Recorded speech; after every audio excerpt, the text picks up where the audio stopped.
want to see some front wheel wavering, etc., etc. And 30 points for style, which is divided by 15 for fluidity and 15 commitment. As we have the next driver coming up, Khalifa Al Falasi from United Arab Emirates, a really young driver, only 16 years old, has been drifting for 3 years, has been really successful in his region, and right now it's his first big international competition, Khalifa Al Falasi. And yeah, the car, the Baltic drivers know this car very well. It's Vasiliauskas car from Lithuania, but right now let's see what Khalifa Al Falasi can do. And he's on, first qualifying run for him as well. Let's see what the youngster can show us. Nice speed there, good initiation, not so wide as he would have wanted, but still going strong through the track. You see the pace is there. And of course we have to say the Biktamäki track is really difficult, especially if you are the first time here. It's really fast, you have to commit, otherwise it won't be easy. But yeah, going closer to the wall, I think in the end he got the groove of it and over the line. Khalifa Al Falasi from United Arab Emirates, his first run done, and right now he will of course try to concentrate and try to see what he can do better in his second attempt. But usually in drifting you have to do a solid first run to get some points on the board. After that you can of course go more all in, risk a little bit more on your second attempt if you know that you have already points on the board. So yeah, Khalifa Al Falasi right now on the replay. We miss Karim Khani from Egypt. I don't know why he wasn't there, but let's see who will be next on the track.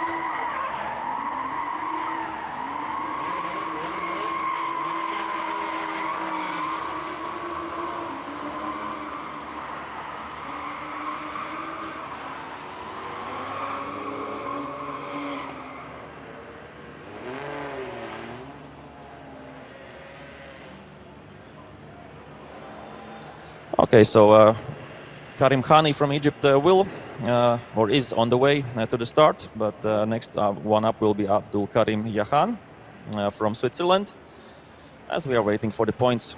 No, we are seeing still one more replay from the drone shot, but yeah, we're waiting for points from Khalifa Al Falasi.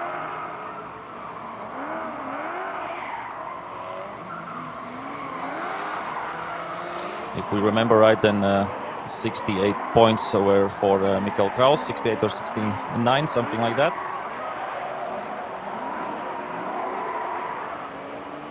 It seemed like the judges maybe wanted another look at some zones.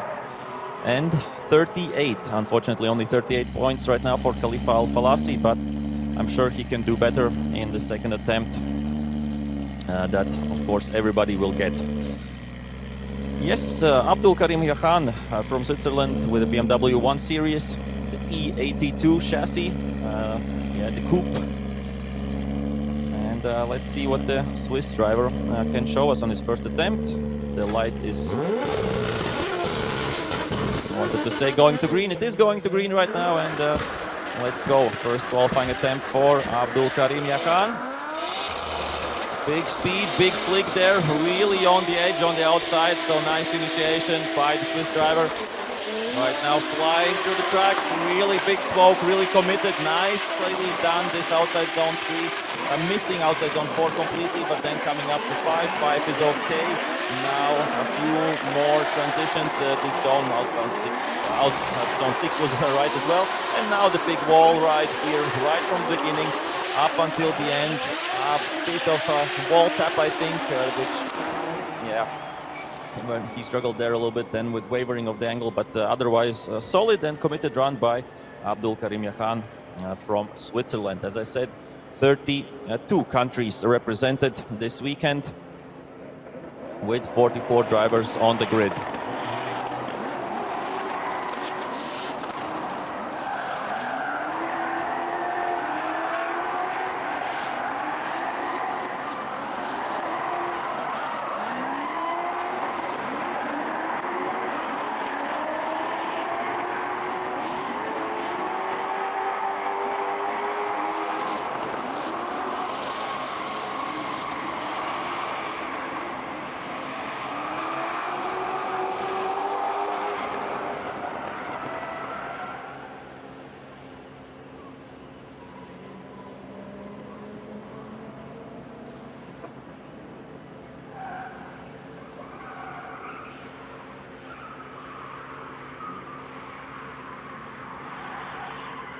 Yeah, we're looking once again on the replay for Abdul Karim Yakhan's run.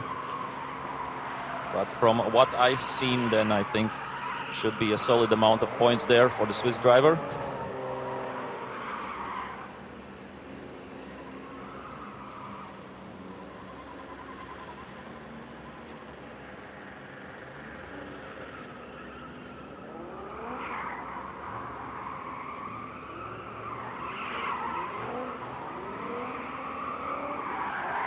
And looks like the points are coming in.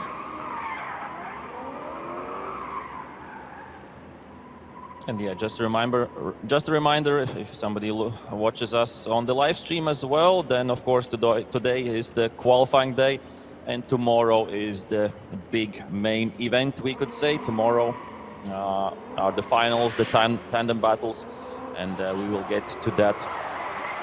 Yeah, tomorrow, quite logically. If we are looking at the times, then local time tomorrow, and it's okay, 60 something, 65.5, I think, if my math is correct there.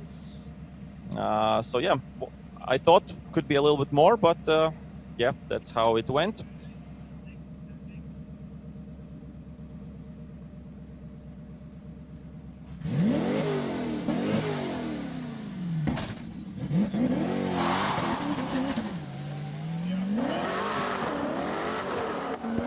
And next one up is Faruk Urunov from Uzbekistan. Yeah, also a rented car, really shallow line and a big mistake, and over the grass, over the curb, and ouch. That's it for Faruk Urunov, unfortunately. Big mistake from already in the first corner. Yeah, it was really shallow line. And then a really fast and snappy transition, and yeah, too much angle and nowhere to go. And I went over the curb. Let's hope that the car is not damaged and he can try to do better on the second attempt. Because it was quite a hard hit against the curb. And now he will try to get back to the pits. Yeah, Faruk Urunov. Also driving a rented car from a local Latvian driver.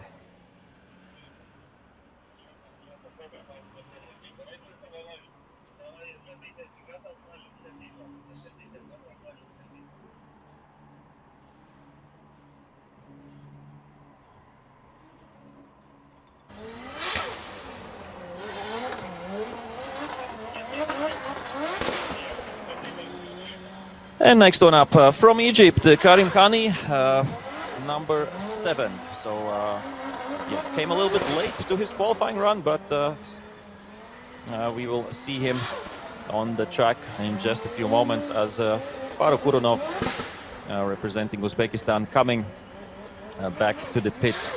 And of course, we have not only drivers competing against each other, but we have nations competing against each other as well. So it's not only FIDC drivers cup, but as well for the nations. But yeah, I think about that we will talk more tomorrow when we will know which drivers, which countries will be represented in top 32, and let's see how that will play out. But right now we see Karim Khani from Egypt rocking a solid BMW 46. Let's see what the Egyptian driver can show us in the beautiful but fast Bitaneti circuit.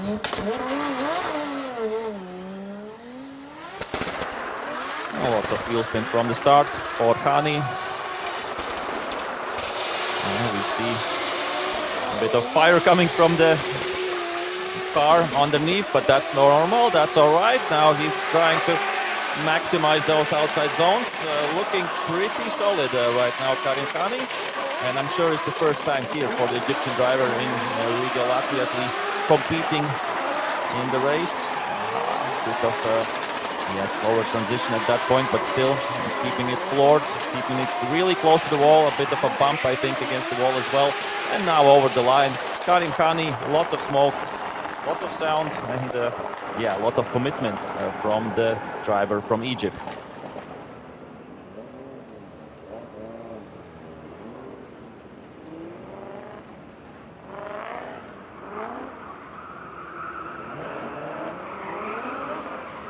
And we will see, of course, the replay as usually.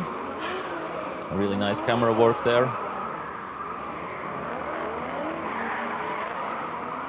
And yeah, always the drivers want to see how they did from the outside. From the inside, you have one look. From the outside, you can see, of course, much better what you did there. But yeah,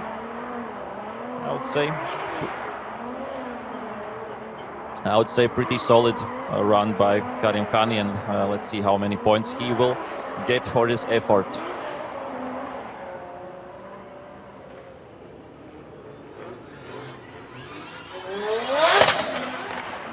Wow, a quite loud car by Karim Khani as he drove past us back to the pits.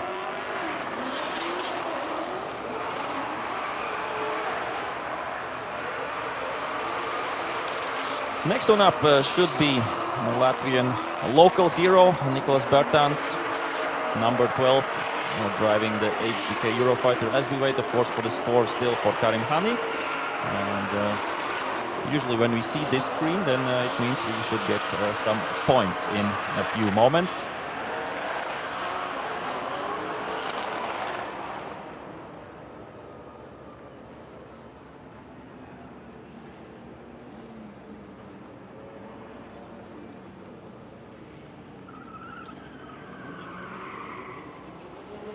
And we will have two Latvian drivers going one against another or after another. Nicholas Bertans, and after him Edgars Kroģeris. And 70.5 puts him in P1 right now, Karim Khani. So good job by him. And yeah, Nicholas Bertans 4 years ago, when he was, I think, only 15 years old or something like that, he came in second in FIA IDC competition. That time, I think, losing against James Dean in the final. But right now, Nicholas Bertans is ready to go. He looked really solid in practice. Let's see how he does in the qualifying. Nice outside zone in outside zone 1. Yeah, so much speed, much angle, and much sound as well. Gets there. That outside zone really nicely done.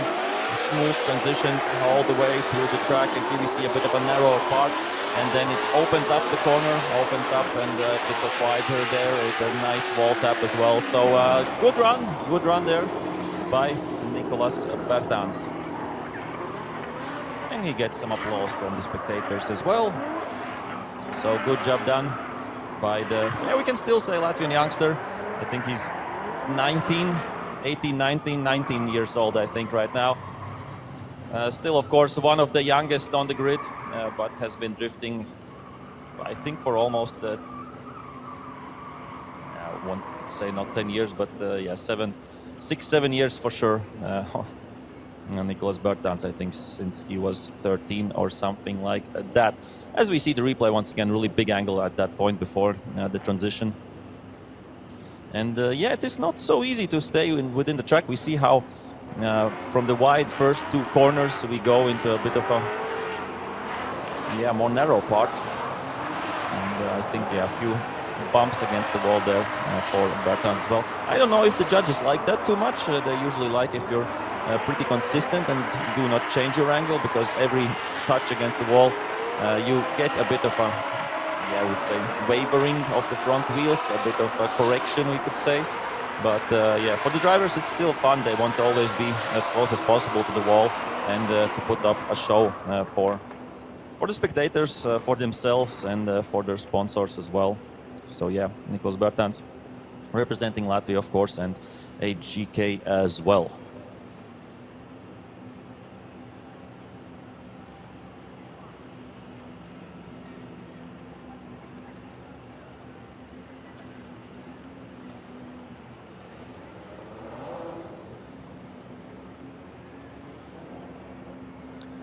And we have 85.5 points for Nicholas Bertans. Some room still for improvement, but a solid first run for the Latvian driver, as we have another Latvian driver coming up, Edgars Kroģeris, with his BMW F22.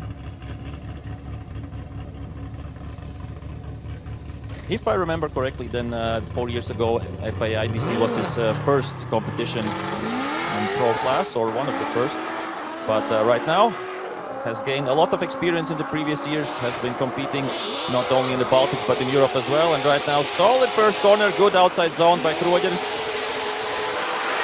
His V8 engine screaming through the Bikteneki circuit and getting to that outside zone as well. So really solid job. Big angle there, a bit of a correction. So that wasn't perfect.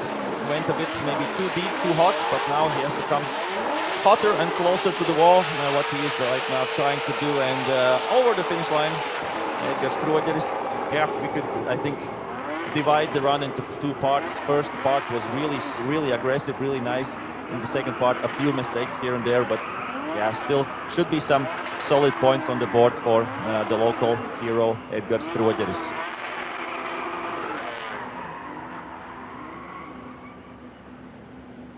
Yeah, we see really committed right from the beginning. Nicely done outside zone 1, good outside zone 2. The inside clip there with the one wheel as well. So yeah, all looked really promising up until, I would say, this point when a bit too deep in the angle, and then with that correction, missing that outside zone, and then also not coming too close to the wall. So yeah, as I said, a run of two halves. A run of two halves for Edgars Kroģeris. And the marshal's inspecting the track, if everything is all right there, as we will move on to the next drivers. So right now we have 7 drivers done, still 30 something to come, and next one should be Dmytro Ilyuk from Ukraine, also a very well-known driver, has been competing internationally for a lot of years. Has some titles under his belt as well, so really experienced and solid driver, Dmytro Ilyuk. We will see him coming up next, as we will see the points for Edgars Kroģeris for sure also coming up in just a few moments.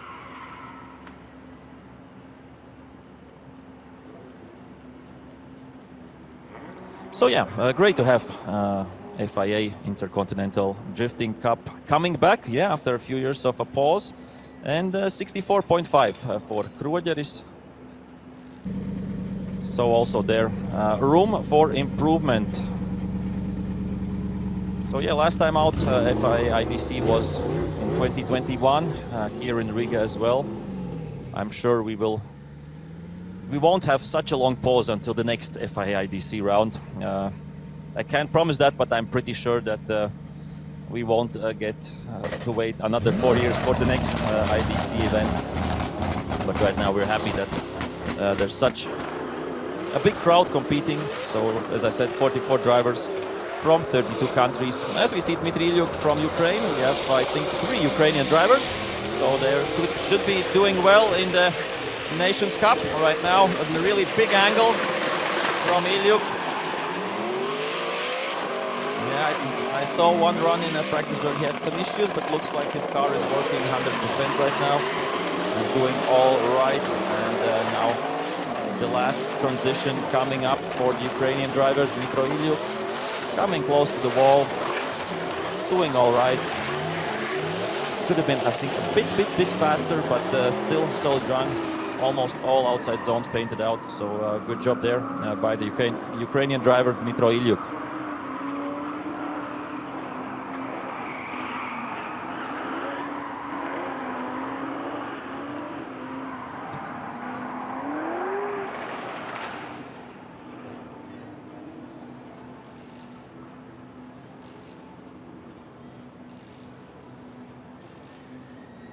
Yeah, really committed on the first corner. We saw almost dropping a wheel there on the outside, but keeping it together. Dmytro Ilyuk, yeah, not his first rodeo here in Riga. Has been coming here for years and years. And Of course, he knows this track. I wouldn't say inside out, but pretty close to that. I think first time for Ilyuk here in Riga was, I would say, almost 15 years ago or something like that, in the beginning of the 2010s. And has been coming since here for almost all the biggest events we have here in Vitenik circuit, located in Riga, Latvia, of course.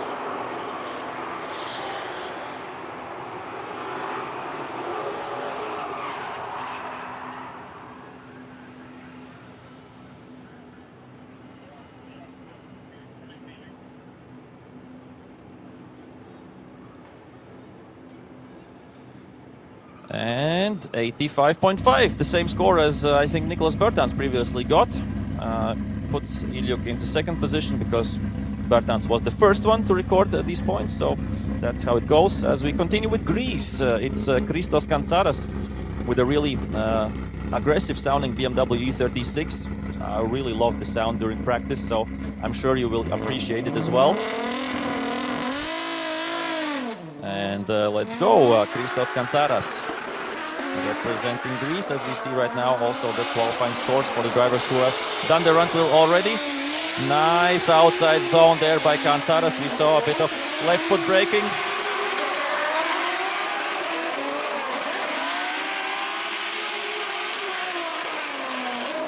Yeah, not getting all the zones. I think the beginning, the first corner was amazing, but then Kantsaras got a little bit lost through the zones, and now coming really close to the wall with not so much angle, really shallow, a bit of a bump there, losing out, I think straightening almost out before the finish line. And the beginning was great for Kantsaras, but then also, like we saw with some previous drivers, the twisty and tricky part in the end can do some damage for the scores, and that's what happened to Christos Kantsaras.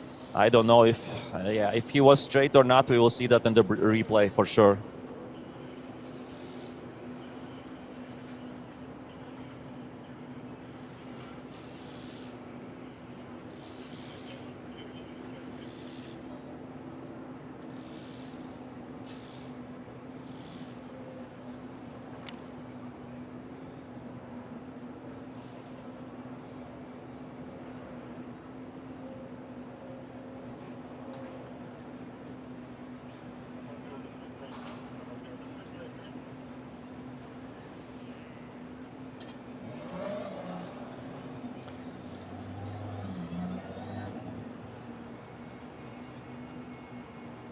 So yeah, we see once again the really great drone shot.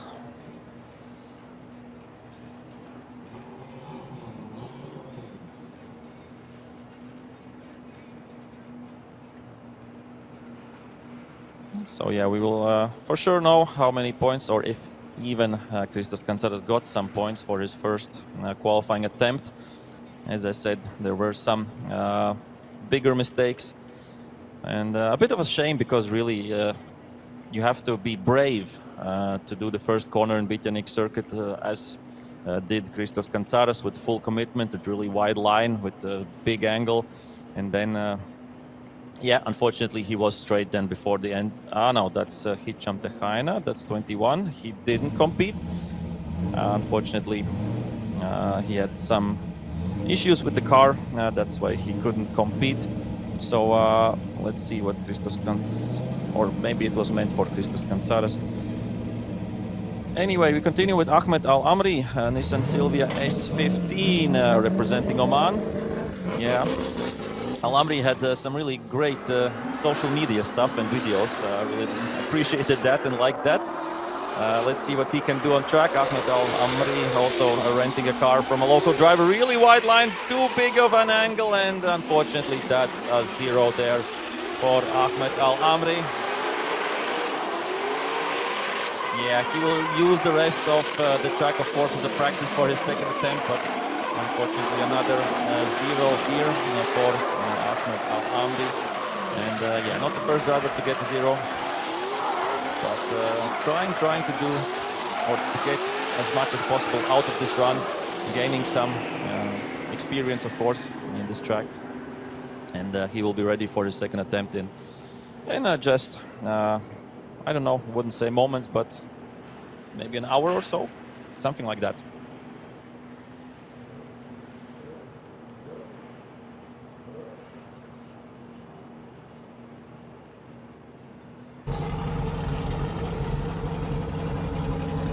And yeah, here's the confirmation that that's unfortunately a 0 there. As we continue with the next driver, number 27, Alexandre Claudin from France, rocking a beautiful and aggressive Chevrolet Corvette.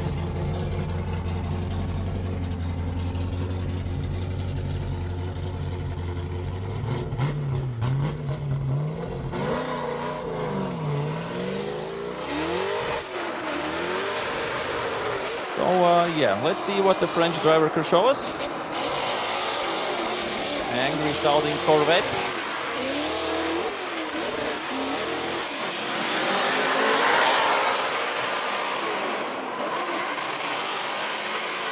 Yeah, looks like he's still fighting a little bit with the track. Going one wheel over the line, but that's not a big problem. Could be a deduction there as well, but still Alexandre Claudin, yeah, a bit of a mistake here, a bit of correction in the last corner. Tries to get over the line, and yeah, it's done. The first quali run for Alexandre Claudin from France is done and dusted. And you see, of course, a lot of smoke, but yeah, I think lacked a little bit of fluidity the run. But really beautiful and aggressive looking Corvette.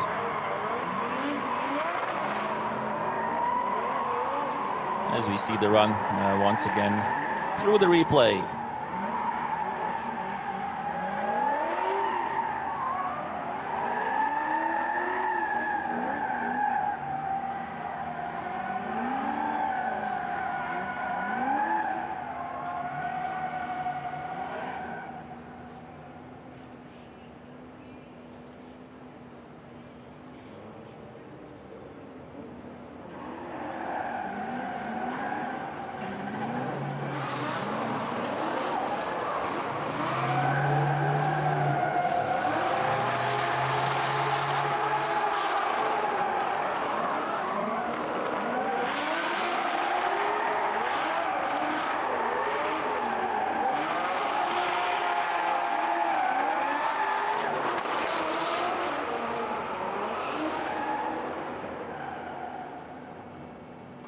And looks like we are about to see the score for Alexandre Claudin from France.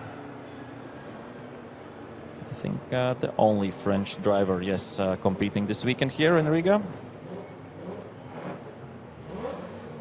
As we see the overall results right now, 10 drivers have done their runs.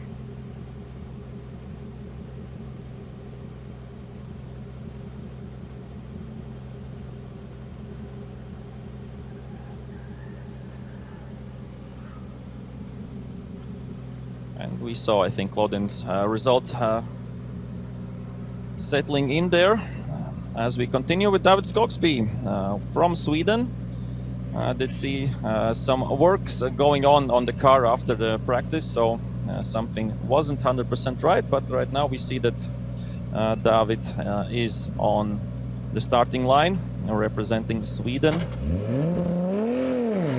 See how he will fare in his first quali run, and let's go. Coming towards the first corner. Really, you need an aggressive initiation there, and yeah, big angle, big smoke.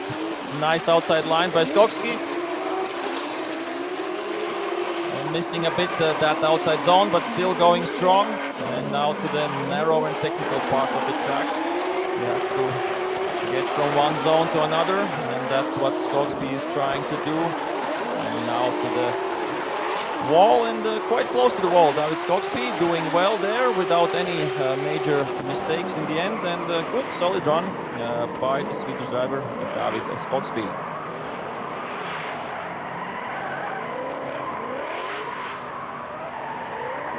Yeah, for sure it wasn't perfect. There's always room for improvement, but at least the wall ride was nicely done. And let's see once again on the replay how the Swedish driver was doing.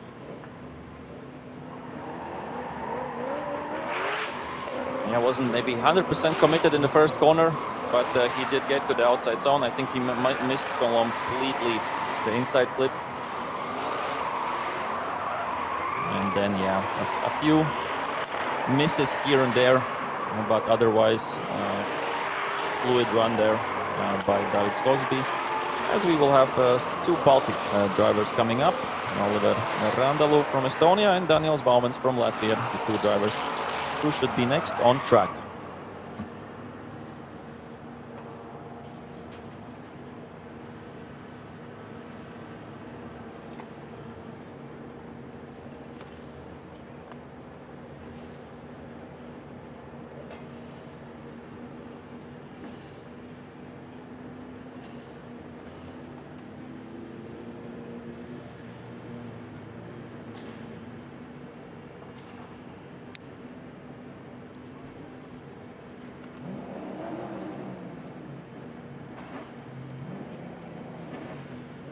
Yeah, nice shot of the last corner. We see how long that outside zone is. It stretches, yeah, from the beginning up until the end of the corner. And here we see the judges. And 53.5. Not so many points for Skogsby, but yeah, we have, of course, three judges. David from Czech Republic. We have Vernon from the Netherlands and Imants from Latvia. Three really experienced judges,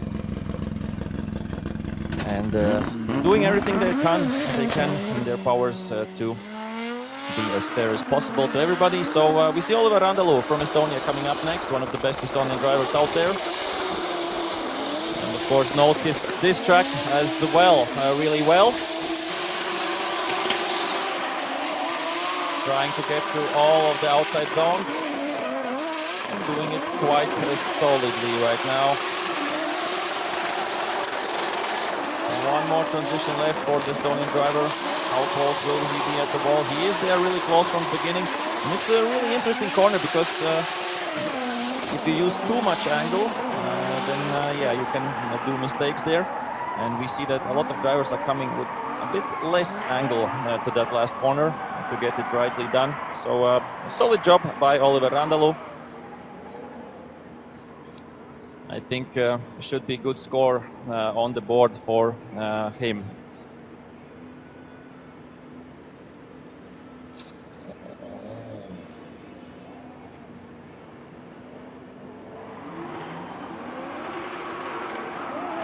As we see once again, as always, a replay from every driver. That's not only for us spectators, but it's for the judges as well, of course, to do some fine-tuning. Usually they can get the scores already during the live run, but yeah, to tick all the boxes and to see all the tiny details and margins, that's why we need these replays.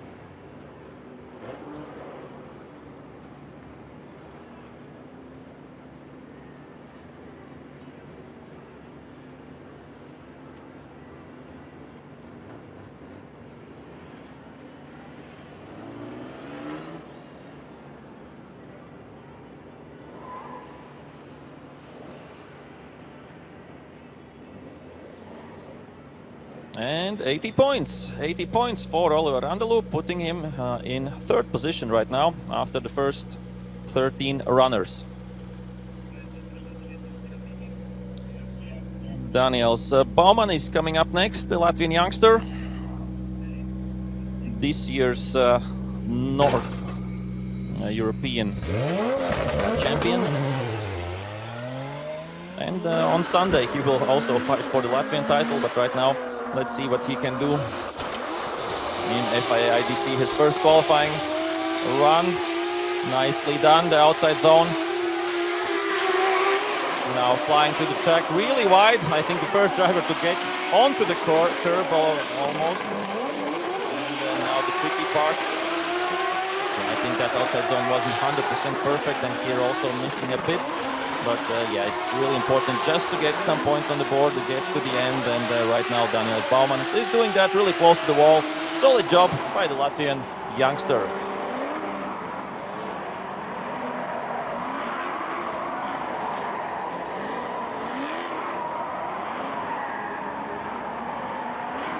And we see some sunshine coming up through the clouds. We had sunshine in the morning, then we had a bit of a cloudy weather, but still it's staying dry, and it should be dry for the whole weekend. So that's what we want. We want the speed, we want the smoke. And yeah, if it's wet, then it gets trickier. Usually it gets trickier. Sometimes it changes maybe where and how the drivers drive, and sometimes as well it gives a chance sometimes to some underdogs during the wet. But yeah, we love drifting in the dry, and it looks like it should stay like this for the whole weekend. Yeah, Daniels Baumann, still we see the drone shot replay from him, as well as we continue and wait for the next driver, which should be Ruben Bolanos from Spain.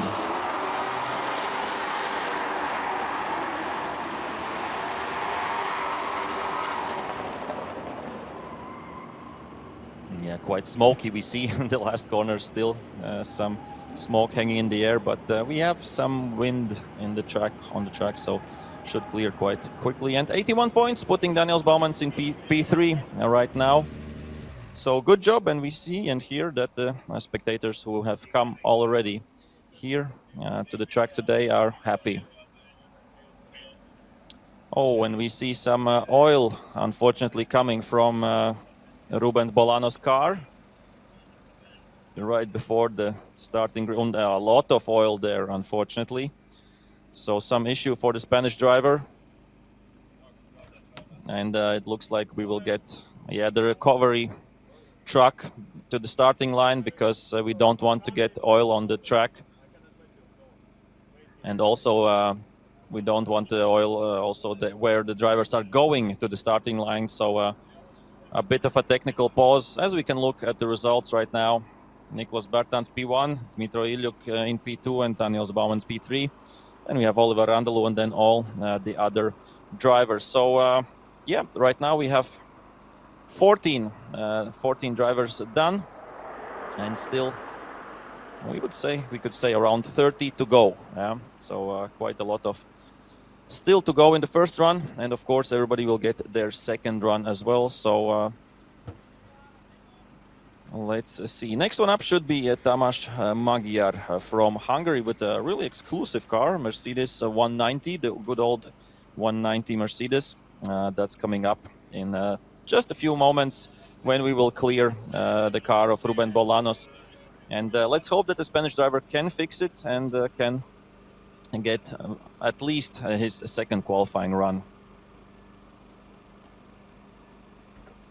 But yeah, there was really lots of oil. It wasn't 1 or 2 or 3 drops. It was a big puddle of oil. So that usually doesn't mean that it's going well for the engine. But let's hope the Spanish team can fix the car.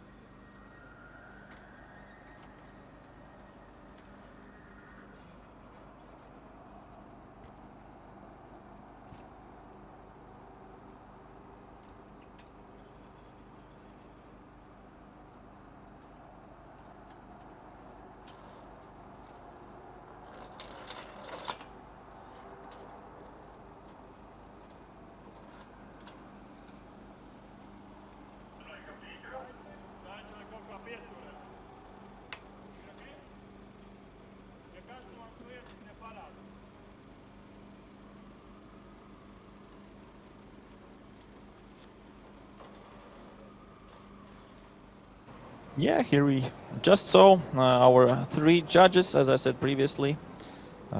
Really experienced trio, and we see the sun is really shining down on Bitunik circuit. That can of course affect not only us spectators, but of course the track as well. The track can get a bit warmer, maybe a bit grippier. We don't know how sometimes the track changes, because sometimes it's the pretty opposite. Sometimes when the sun goes down and it's evening, then the track gets grippier and grippier. So, But I'm sure this sunshine will help us, at least the ones who are here in Bitternik circuit, because it's quite crispy. The morning was quite crispy. We had around 4 degrees Celsius. Right now it is getting warmer. I think should be around 10 degrees plus minus, but yeah, still, of course, it's autumn. It's autumn. It's not summer anymore here in Riga, Latvia, as we see the car of Ruben Bolanos getting onto the tow truck, and then we will get ready for the next drivers.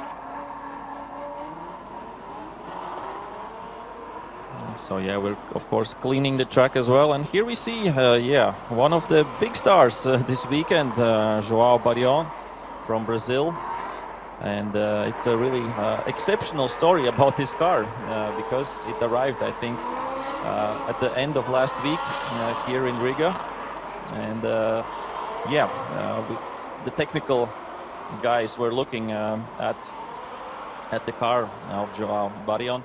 And there were some issues with the roll cage, so yeah, just they quickly got a new roll cage in. So the old roll cage was, we could say, yeah, cut out. And in just a few days in Estonia, the Mustang of João Barrion got a new roll cage. So yeah, the Brazil driver is happy about. He says he has a better seating position as well right now with the new roll cage. So. Yeah, amazing story how the car of João Barrion got ready for this FIA IDC event. Of course, a big star, not only in Brazil, but on an international stage as well.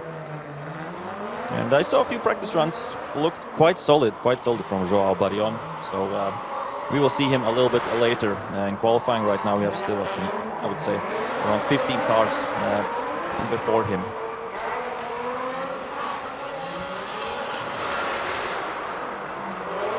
And we see Tamás Magyar, yes, warming up his tire. Our driver from Hungary, as I said, with a special Mercedes 190 model. Not so often we see Mercedes in drifting. So really happy to have a bit of a different kind of car here as well, represented on FIA IDC event.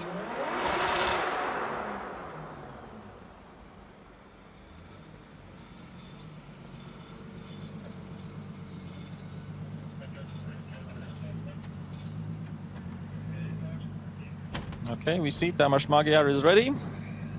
We are ready as well. And let's hope that the car of Ruben Bolanos will be ready at least for the second run.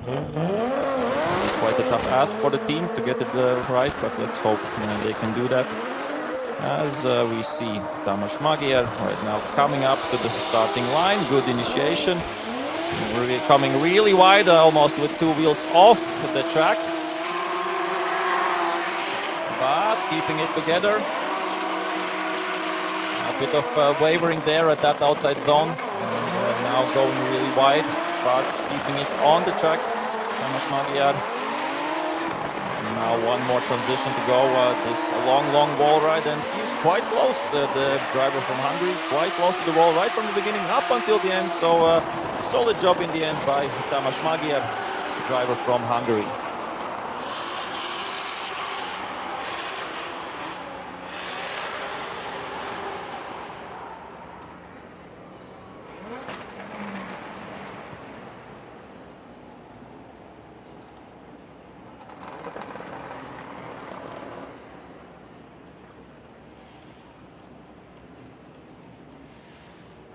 So yeah, it wasn't maybe all outside right from the first meters, but then he got to the outside zone. Tamás Magyar. I would say and yeah, this was a bit of a correction, trying not to go too wide and not to go over the track, because that's a really dangerous place on the track, because there's a big curb, and if you go over that, you can quickly damage your car. But yeah, in the end, nice wall ride there by Tamás Magyar. As we see once again these drone shots.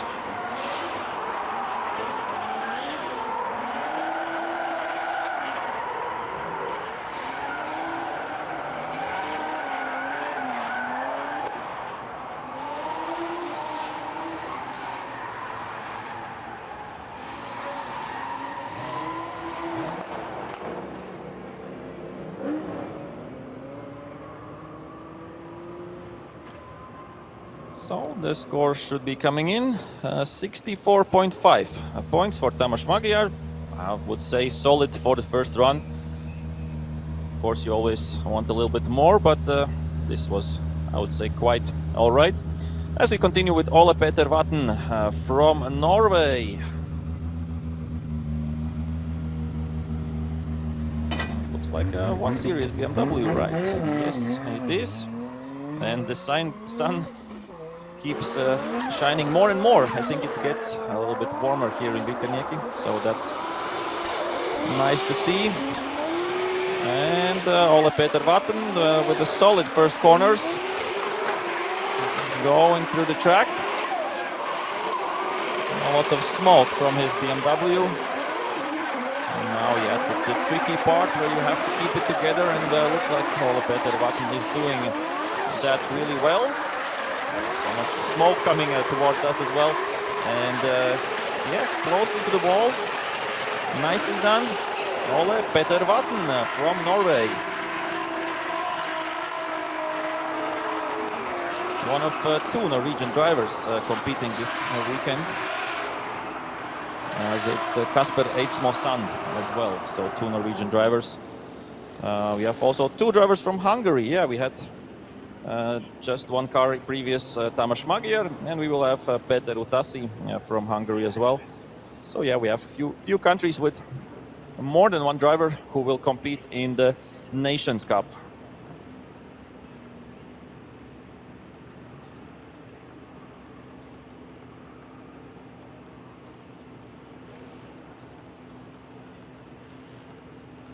And Ole Petter Vatn taking his time, watching the replay, and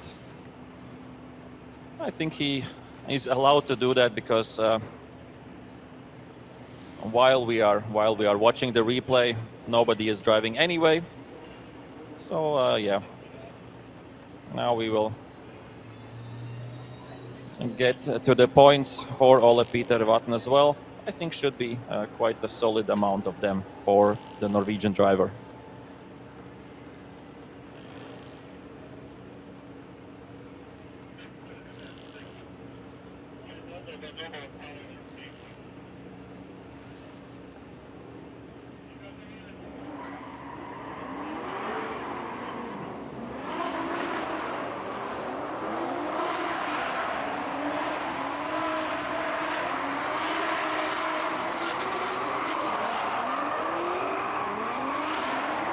So what's it gonna be for Ole Petter Vatn?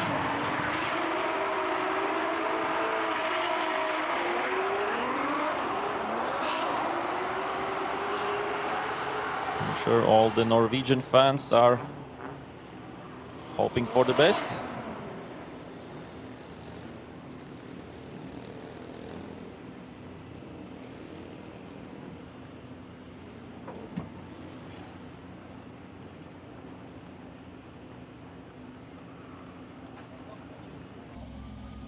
And it's 89.5. We have a new high score. Ole Petter Vatn getting P1 right now when qualifying. So great job by the Norwegian driver as we continue on with the next competitor. That's number 48. All the way from Brazil, Rafael Zelato Marinho. Beautiful looking BMW 92, a bit of a shallow line in the first corner, but keeping it a bit too much to the inside, completely missing outside zone against the grandstands. And now trying to keep it together, really shallow line there as well. So a bit of a messy run there for the Brazilian, Rafael Zanolato Marinho, but keeping it together, and I think he should cling on to some points at least. And yeah, over the line with lots of smoke in the end. One of two Brazilian drivers representing their country this weekend here in Riga, Latvia, at the FIA Intercontinental Drifting Cup. Yeah, bit of messy run, unfortunately, for Rafael. We can see it closer and more in detail right now in the replay, of course. Yeah, luckily for him, he wasn't in the no-go zone. I think he was close to that, but here we see, and that's the problem with this fast and fluid layout. If you do one corner wrong, or if you're on the wrong side of the track, and for example, you're in the inside in the first corner, then you don't have the place, the momentum to get it right for the next corner, and that's why these bigger mistakes happen. Okay, he didn't straighten out, he didn't do such big mistakes, but still, yeah, Rafael Zanolato Marinho with a few issues here and there, but we will see how that will affect his score. And of course, it's only the first run. He has all the chance to better his score in the second attempt, and usually most of the drivers do exactly that. So I'm quite sure that the Brazilian fans are hoping for a better score in the second run. We still don't know the first score, but as I said, yeah, a bit of a messy run here and there. So won't be as high as I'm sure he hoped himself.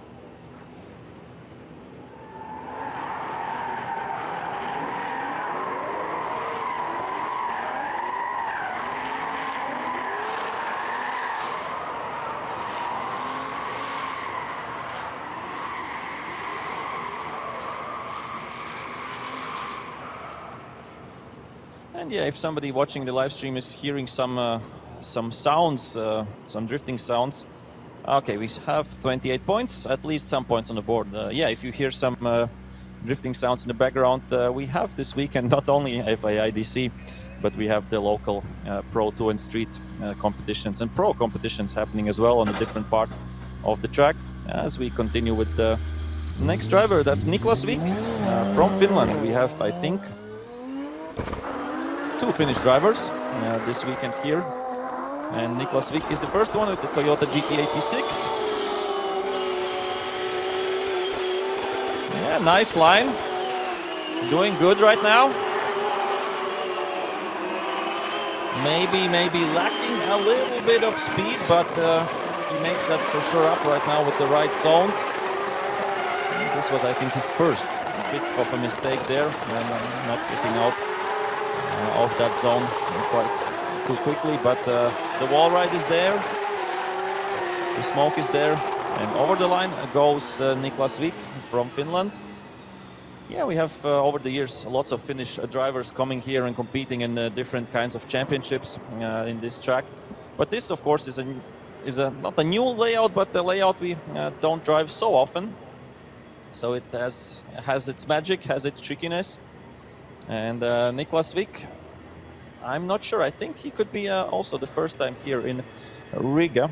I know that the next Finnish driver, Jarkko Jilha, has been here in Riga and has been competing well. So yeah, we will see after a Toyota GT86, we will see the next one will be a Toyota Chaser, a really special and beautiful car.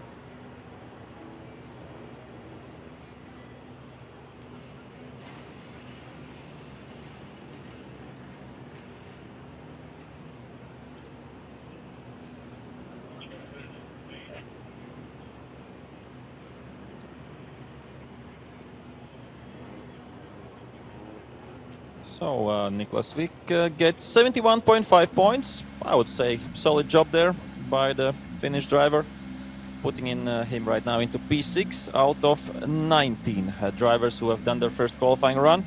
And here we see Jarkko Jilka from Finland with a Toyota Chaser on the grid, on the starting position grid right now, ready for his first qualifying run. And we have almost half of the drivers done, and 1 hour done. Oh, a bit of a mistake there by Jilka. Wasn't the cleanest first corner, unfortunately, from the Finnish driver. Now that looks much better already. Feeling out that outside zone, coming in really hot in this technical track, this technical part of it. And now he has to, he knows how to ride the wall. Jarkko Jilka, and really nicely done in the end over the finish line. The Finnish driver, as I said, together with Niklas Wick, representing Finland in the Nations Cup this weekend here at FIA IDC. But yeah, I really want to see the replay of the first corner, because it looked like something wasn't 100% right there. And we'll see it once again.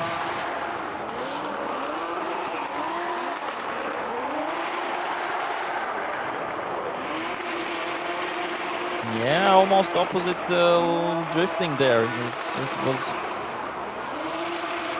if that would have been a lead run in a tandem run, then could have been called unchaseable, because he was slowing down at the wrong moment when you have to be fully committed, fully floored. So unfortunately, a mistake there by Jarkko Jilka. Let's see how the judges will look at that. But otherwise, a pretty decent and nice to watch a run there by Jilka.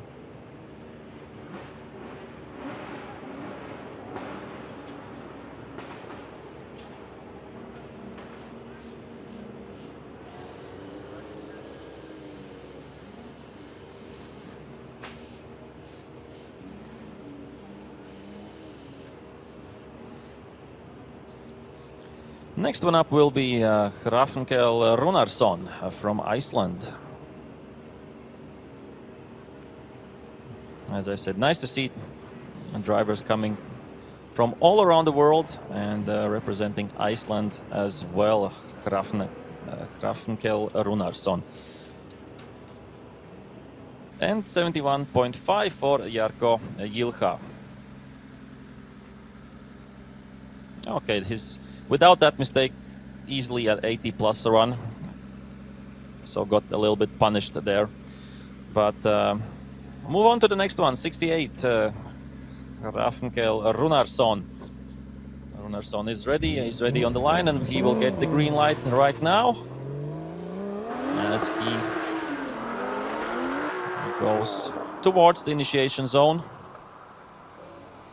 And unfortunately, looks like some issues for the driver from Iceland. He's not drifting, he's driving straight and driving straight back to the pits. Unfortunately, some issues with the car for Runarsson. Yeah, really unfortunate to see that. I really hope that his team can fix the car for the second attempt, because of course racing and the drifting is a technical sport. Or motorsport in general, is a technical sport, but that's what we don't want to see. Technical issues getting in the way, and it's already the second driver with some technical issues, and 0 points right now. We had Ruben Bolanos, he had technical issues before the start, oil coming out of his car. We had some issues right now, as we saw for Runarsson, and it looks like is this new oil or old oil from the previous cars? I don't know, but somebody had to start working there. As we continue, the next driver should be the Polish ace, Paweł Korpulinski, one of the best Polish drivers, and I would say one of the best drivers in Europe as well.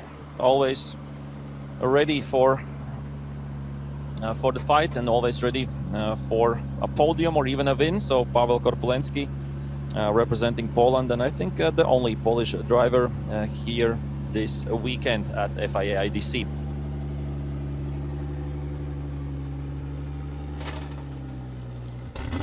Okay, Korpolinski going onto the track, speeding up for the initiation. Nice Scandinavian flick there. Really on the outside zone right from the beginning. This could be a good score if he can keep it together to the whole course.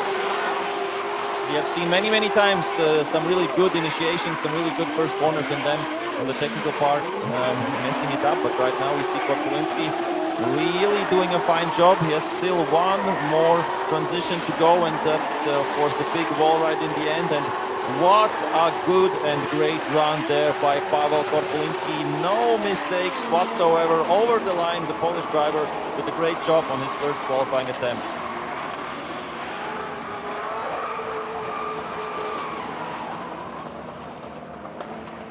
Yeah, and spectators appreciating the run of Pavel Korpolinski. Yeah, didn't see. Of course, you can always do a little bit better, maybe a bit more aggressive on some of the zones, but overall, I would say a great job by Pavel Korpolinski. And we see he was on the outside line from the beginning up until the end. Maybe, yeah, losing some angle at the end of outside zone 1, but otherwise we see almost in all the zones he is with both wheels.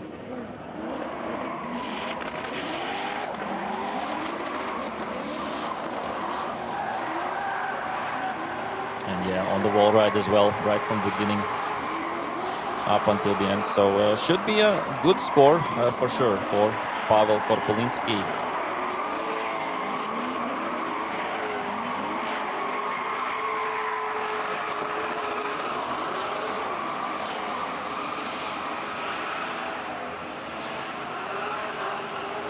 A really beautiful drone shot in the end.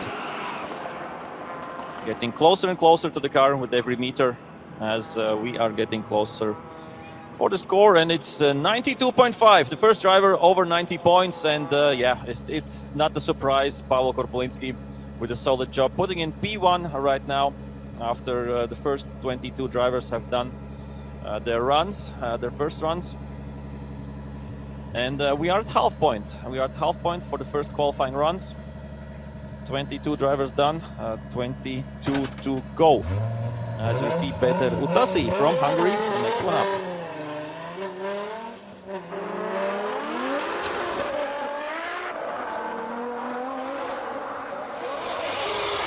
A solid initiation there. Good outside zone from Utasi. Missing that outside zone against the grandstands, but that's common mistake that people sometimes do, missing this zone as well. And now he has to try to salvage some points, maybe against the wall, be as close as possible. And that's what Peter Utasi is doing right now. And in the end, I would say, yeah, solid run. Could have been better in some points. We will see on the replay that he missed some of the zones, but still kept it together, kept it sideways for and almost, yeah, did hit a bit of the cone, but that's okay. In qualifying, of course, in the tandem runs, you can't hit the cones because they're meant to slow you down, comparing to the chase car, yeah.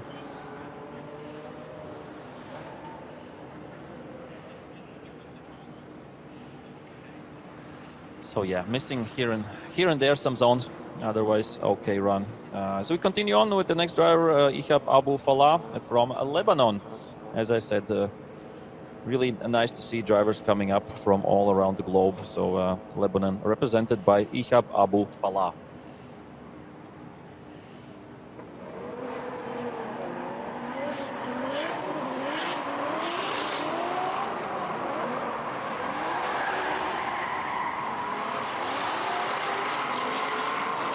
And I did make a mistake previously regarding Polish drivers. We have two Polish drivers, of course, because after Falah, Jakub Przygoński will go on the grid. A really well-known driver as well. Has competed in FIA Motorsport Games twice, I think, at least, if maybe not more, with good results. Always when he gets on the grid. So after Ihab Abu Falah from Lebanon, we will have the second Polish driver, Jakub Przygoński, who is always a candidate for a win And here we have 70.5, solid run, puts him in P10 right now after the first 22 cars. 23 cars have done at their qualifying. And we have Abu Falah is on the grid. And he gets the green light and he gets on with his first qualifying run. Let's go, let's go, let's go. Let's see what Ihab can do. Nice initiation there on the outside.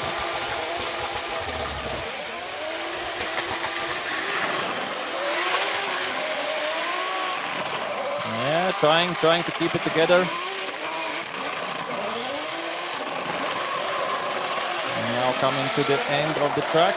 And as I said, it's really tight at some places, but he does it quite well. And now have to be as close as possible to the wall. Lots of points there. And in the end, it's a good run, I would say, as well for Ihab Abu Falah. For sure, he's the first time here at this Bitenik circuit, so solid job by Ihab Abu Falah.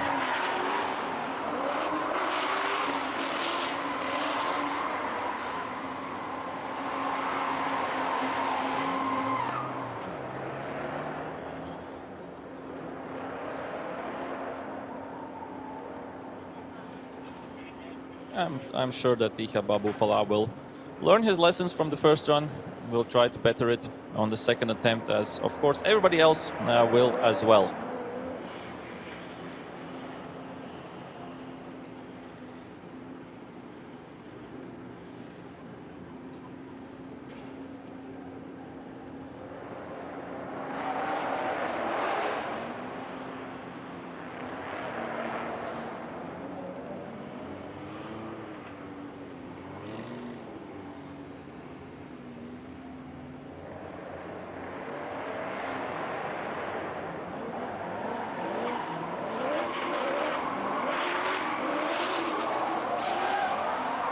And of course, a reminder for all of the spectators, out of the 44 drivers, we will get 32 in the top.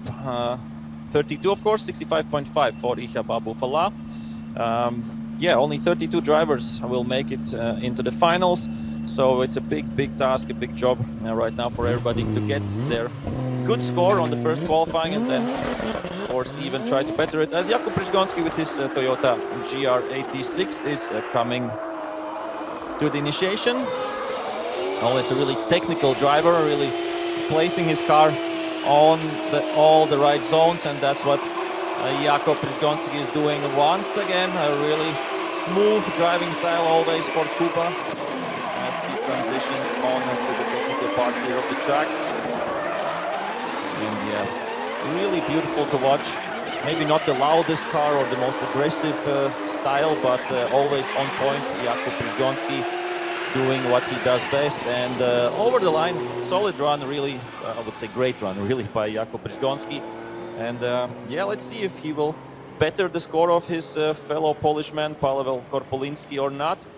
But for sure, he will be up there somewhere, that you can be sure. And yeah, really interesting. A wheel design in the front. A nice wheel cover in the colors of his sponsors. So yeah, Jakub Przygoński doing great stuff on the track as always.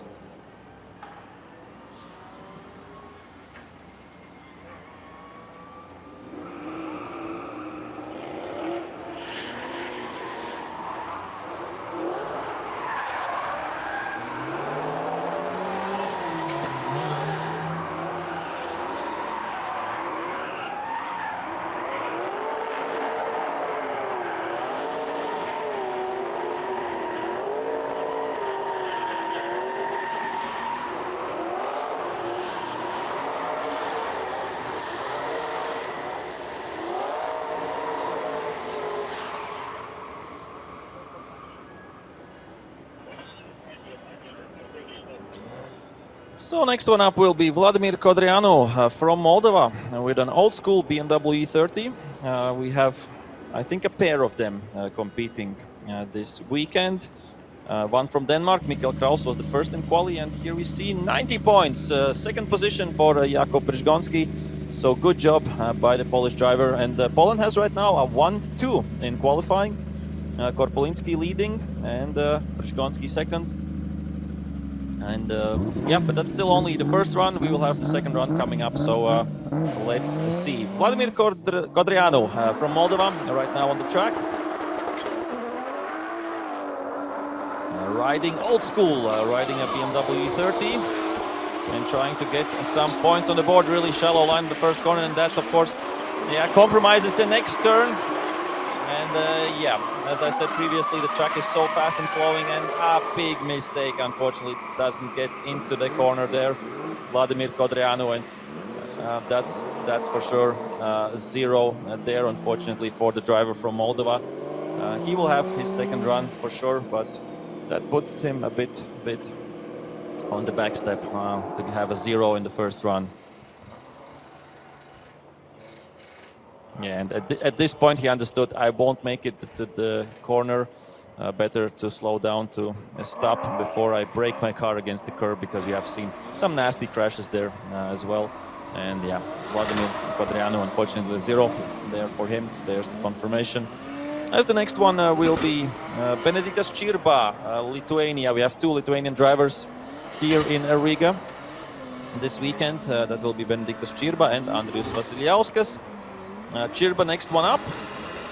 Also a driver with lots of titles to his name, always aggressive, always all in on the track. And Benediktas Čirba, of course, knows this Bitternik track really well, has been competing here for a lot of years. On different levels, Baltic, European, and so on and so on.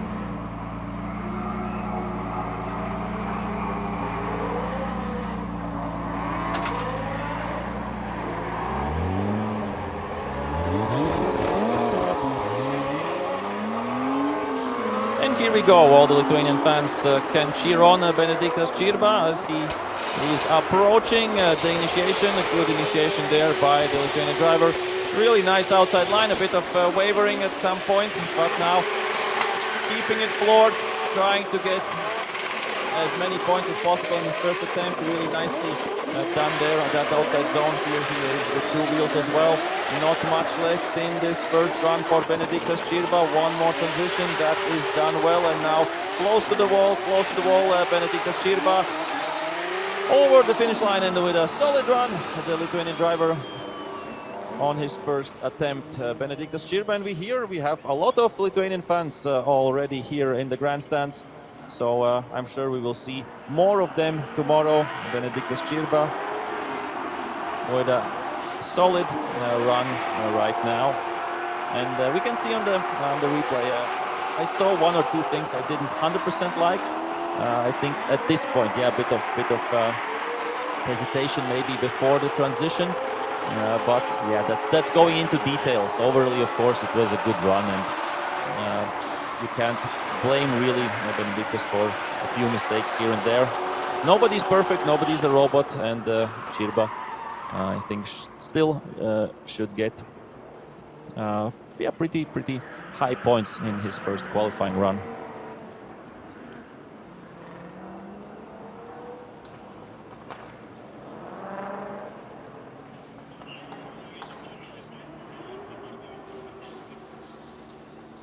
And next one will be Nasser Al-Harbali Urias from El Salvador.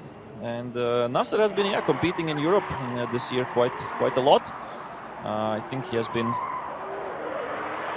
in 3 rounds in Latvia, in Riga, here in Bitternik circuit. So this could be already his 4th event this year in Bitternik, if I'm counting right, because he was in the season opening, and 79 points there for Benediktas Čirba right now, putting him in P8. Yeah, room to grow for the second attempt for Čirba, as now we focus on Nasser Al-Harbali Urias, yeah, representing El Salvador, and one of the loudest, angriest sounding cars on the grid. Really wide line there, nicely done by Nasser. Flying through the track, getting to all the outside zones. And really nicely done the first part of the track right now. Of course, to the more technical stuff. How will he fare there right now? Looking good for Nasser Al-Kharbali. And onto the wall, and he is really close there. Nicely done as well. Nasser Al-Kharbali Urias. So what a good run there by the driver from El Salvador. I would say he will be up there. He will be up there for sure. I don't know. And I won't risk saying right now the points, what I think, but good job by Nasser. Really good job by Nasser in his first qualifying run. We saw, yeah, a bit of flirting with going off track in the first meters, then keeping it together, and we see, I think, getting almost all the zones 100% right. So should be quite a nice score for Nasser Al-Kharbali Urias.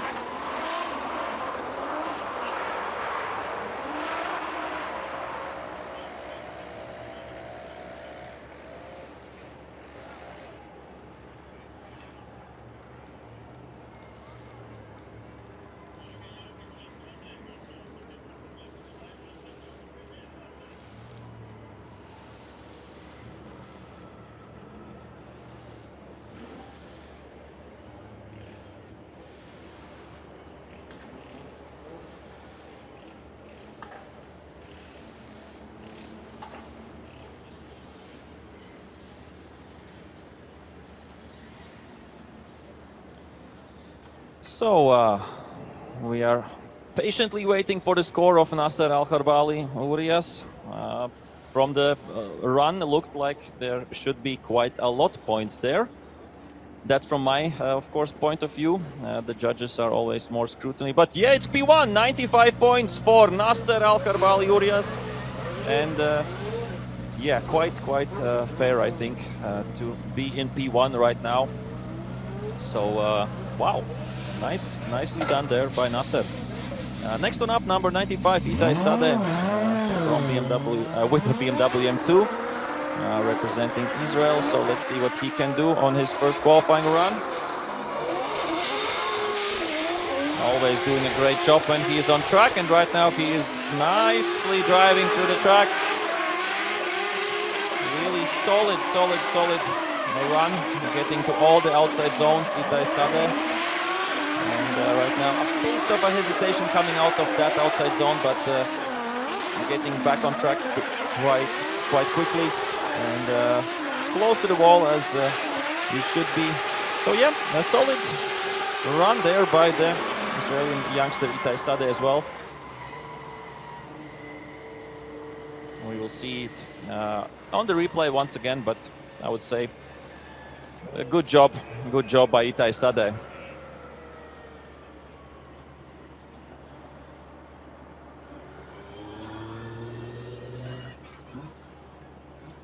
So we see really on the edge there on the first corner, right to the outside zone, outside line. Of course, there is still tarmac over the white line, but you should be with your car inside the white lines that are painted all on the edges of the track. So if you go over these lines, you get some points deductions.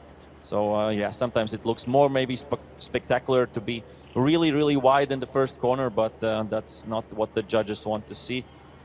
They want you to be within the zone.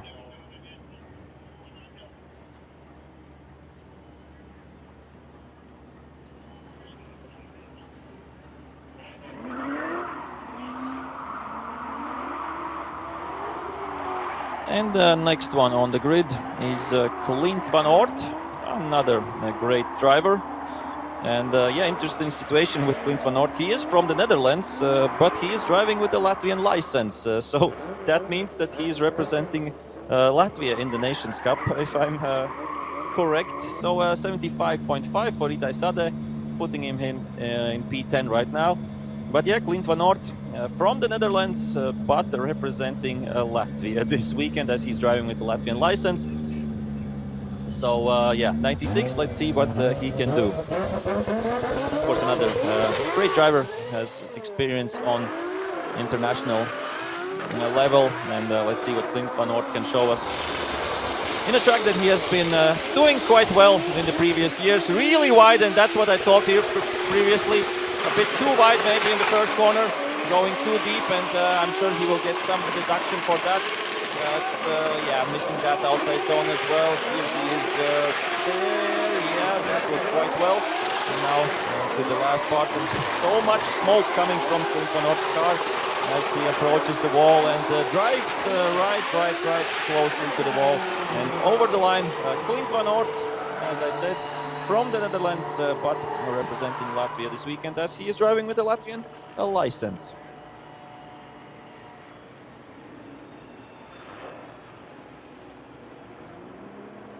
Yeah, really aggressive first corner. We will see that on the replay. A bit too aggressive, I would say. Yeah, going with almost 2 wheels, I think, off the track. It is allowed, but you will get a deduction for this for sure. Otherwise, yeah, some zones were there, some zones weren't. So a bit of a mixed run, we could say, for Clint Van Ort.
So the score is in 64 points. Yeah, some heavy deductions in the end for Clint Van Ort. 64 points. And we see and we are happy that Ruben Bolanos has fixed his car, or his team at least has fixed his car. And the Spanish driver, Ruben Bolanos, with number 42, is ready for his first qualifying run. So we're quite happy to see that his car is fixed. And he will try to get some points on the board on his first run. We have, of course, had already a few drivers with 0 points. But Ruben Bolanos can be one of the drivers. I think it's still leaking oil. We have the technical delegate there, and unfortunately the car is still leaking oil. I don't know if it's new oil or the same oil that was there. Of course, yeah, you can't 100% maybe clean it up. But yeah, unfortunately, there is still some oil coming from the car of Ruben Bolanos. And yeah, we don't want any oil on the track, so that will be, yeah, really dangerous. Could be really dangerous for other drivers right now. Yeah, it's not so much oil coming out as it was previously, but Ruben Bolanos has to go back to the pits and try to fix the car again.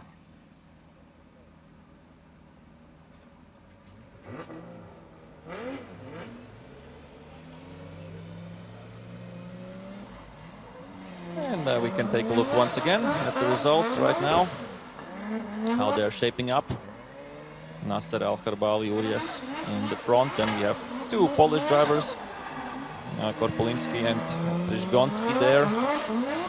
And then, of course, all the others. So, yeah, really great level of competition here at FIA IDC. 44 drivers from 32 different countries. I think the 32 countries could be a new record.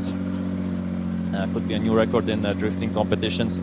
As next one up, Fredrik Strelkov from Estonia. So we have 2 Estonian drivers. The first one was Oliver Randelu. We saw him earlier. Now Fredrik Strelkov, another Estonian, on the starting line and ready to go.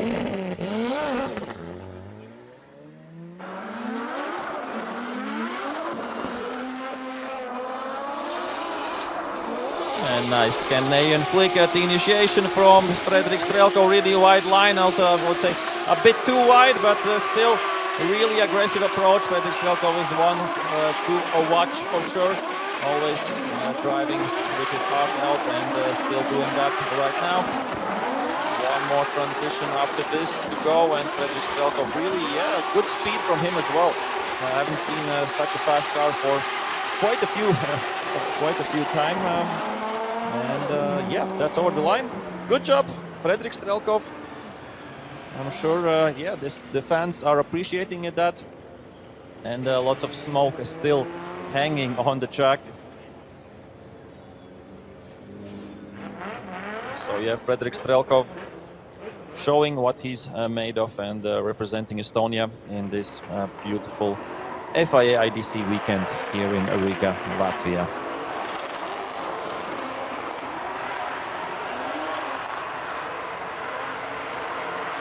I think that the only bigger deduction could be in the first corner where he went with one wheel over the white line, so technically out of the track. But from what I saw, I think that was the only bigger mistake from Strelkov. Otherwise, it should be quite a solid score on the board for the Estonian driver in his first attempt. As we will have the next driver, Mevlut Meladze from Georgia, should be the next one on the grid.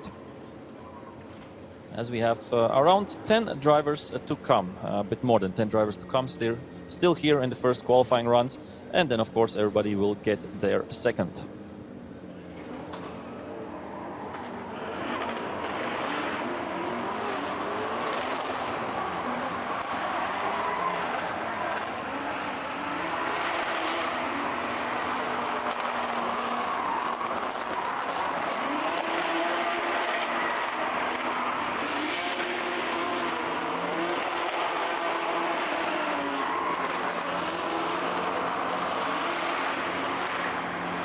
And it's 88.5 for Fredrik Strelkov.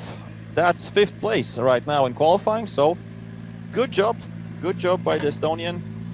As we see, Mevlut Meladze from Georgia is already on the starting line and is ready to go.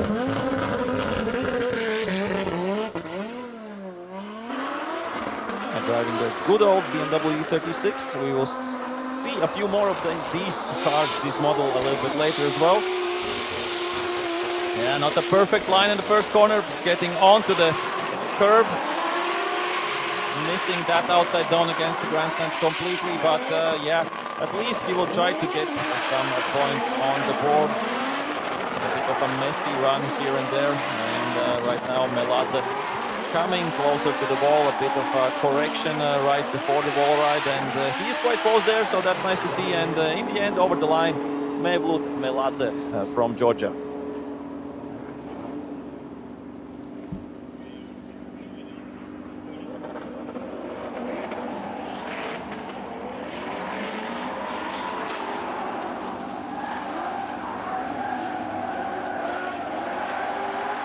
So Mevlut Meladze taking a look at his run as well. So he will see that could have done better in a few places here and there.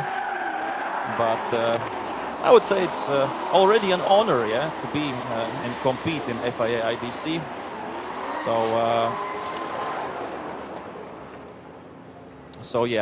we're looking at the replay.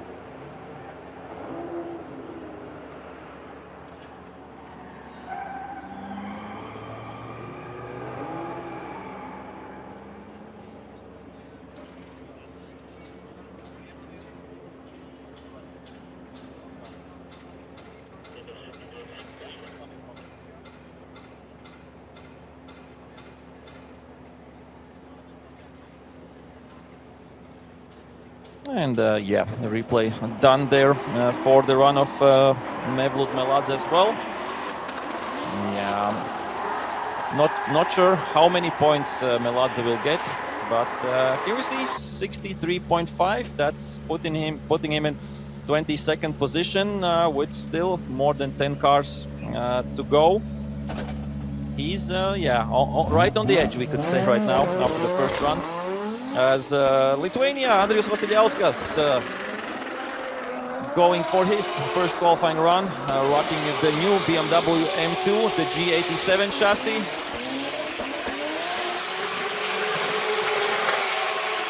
Yeah, beautiful, nice looking car, and the driving style from Vasiliauskas always is aggressive as well, so doing good. Right now Andris Vasiliauskas missing a bit of a zone here and there, but not so tragic as he is right now. Of course, close to the wall as he usually is, and over the line, Andrius Vasiliauskas, Lithuania.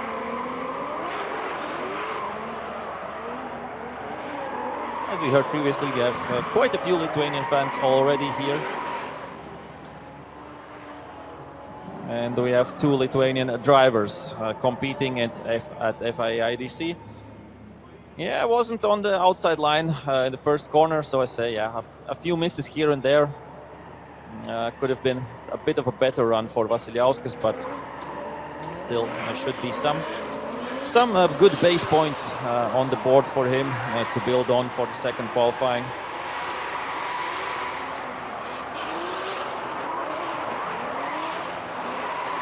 And from a brand new M2 to the good old BMW E36, next one up is LV Edwards from the United Kingdom. So I remember LV Edwards was competing at FIA Motorsport Games as well. So he knows how to compete on an international stage, and if I remember correctly, he did quite well.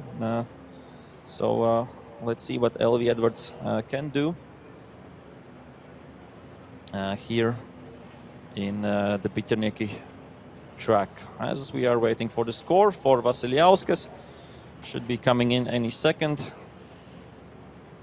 And it's 74.5 right now, P12 for Vasiliauskas, as LV Edwards is on the starting line and is ready to go.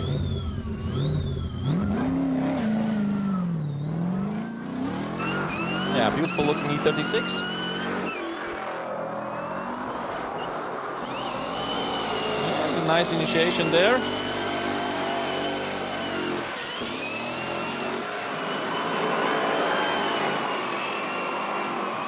And we hear the supercharger whining, the classic whining noise of the supercharger.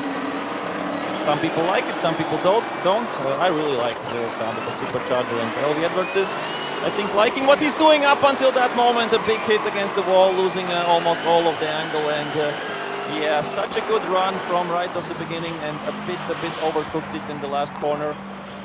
I'm not sure if he was completely straight or not, but this was a big correction, at least for LV Edwards. Was doing a fine job up until that moment, and yeah, quite a big hit against the concrete wall for the driver from United Kingdom, LV Edwards. As we're looking once again in the replay.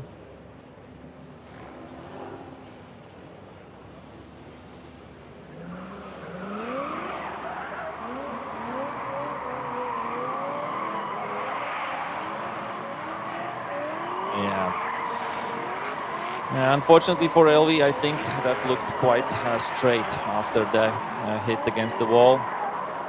And usually if we will see really soon the result, that means that the judges have deemed it as 0. But yep, unfortunately it's a 0 for LV Edwards. He has to try to do better on the second attempt if he wants to qualify for the finals, for the top 32.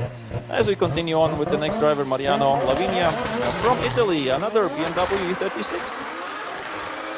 I saw some practice runs, did I think really well, the Italian driver.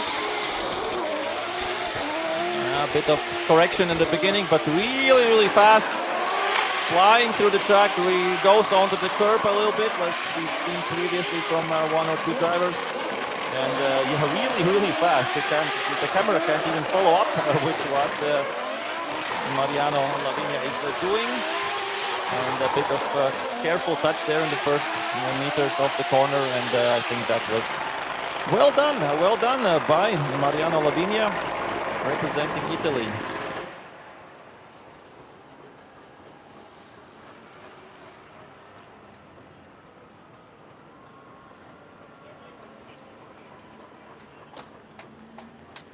let's see the replay. I think the only real mistake was maybe here in the beginning. Yeah, he wasn't on the outside right from the beginning, but otherwise, so yeah, that's a bit less points maybe for commitment. But after that, once Mariano got in his groove, solid job by the Italian driver.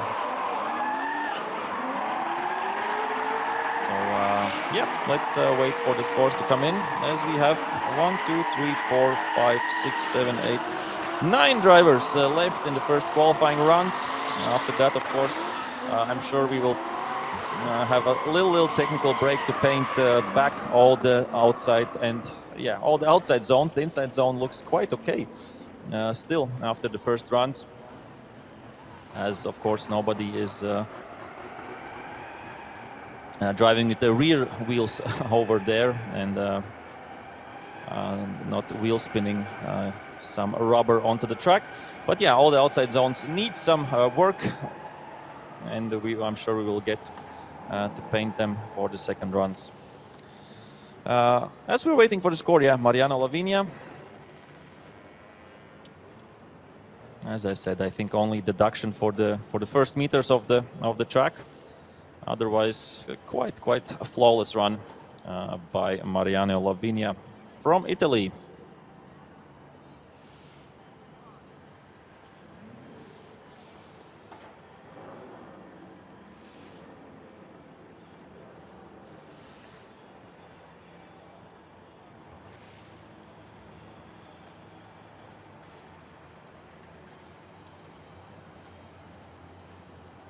So what's it gonna be? And it's 79.5 for Mariano Lavinia. So good job. As we move on to Christian Erlandsson, another Swedish driver. I think we have at least 2 Swedish drivers competing, if not even more. But okay, let's see what Erlandsson can do. Really wide line there, big smoke coming from the car of Erlandsson. But of course that is the good kind of smoke, that is tire smoke, not from the engine or from the coolant. And yeah, really committed there, the Swedish driver, Christian Erlandsson. Doing really well in his first qualifying attempt, and now just the wall. Yeah, it can be tricky, the drivers, maybe not as close as we wanted to see, but in the end he got there. Yeah, so much smoke from Christian Erlandsson in his Subaru BRZ. And the fans appreciating the run of Erlandsson as well. I think we have 2 Swedish drivers. Yes, David Skogsby was one of them, and right now Christian Erlandsson. So yeah, Sweden represented in the Nations Cup as well this weekend.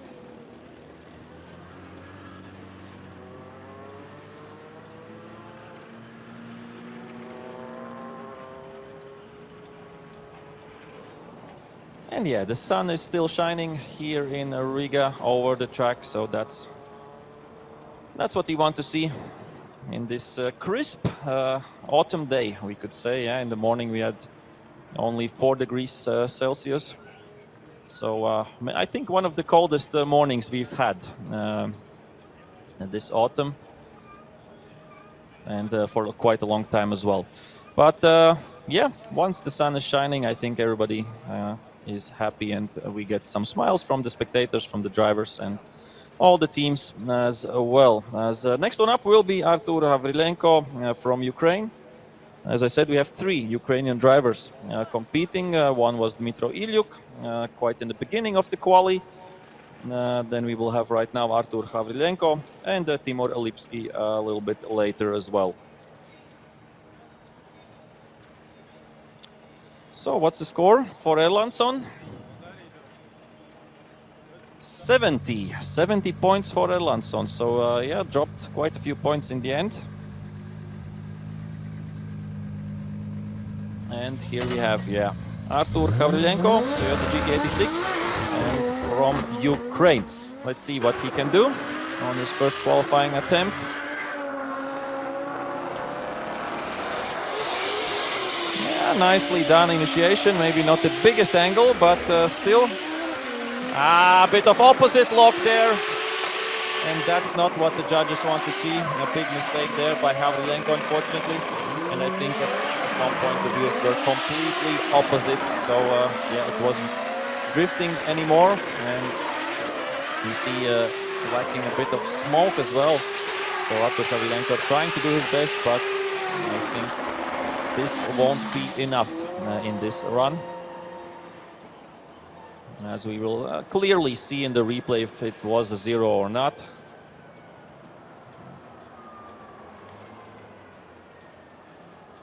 Yeah, already the first corner was a bit shallow. Yeah, or not shallow, but with not so much angle as we would have wanted. And yeah, unfortunately, I think that was opposite lock and opposite to drifting, we could say. It was normal lock if we are driving circuit racing, but in drifting your wheels have to be in the other direction. And I'm quite sure we will get a score in pretty quickly.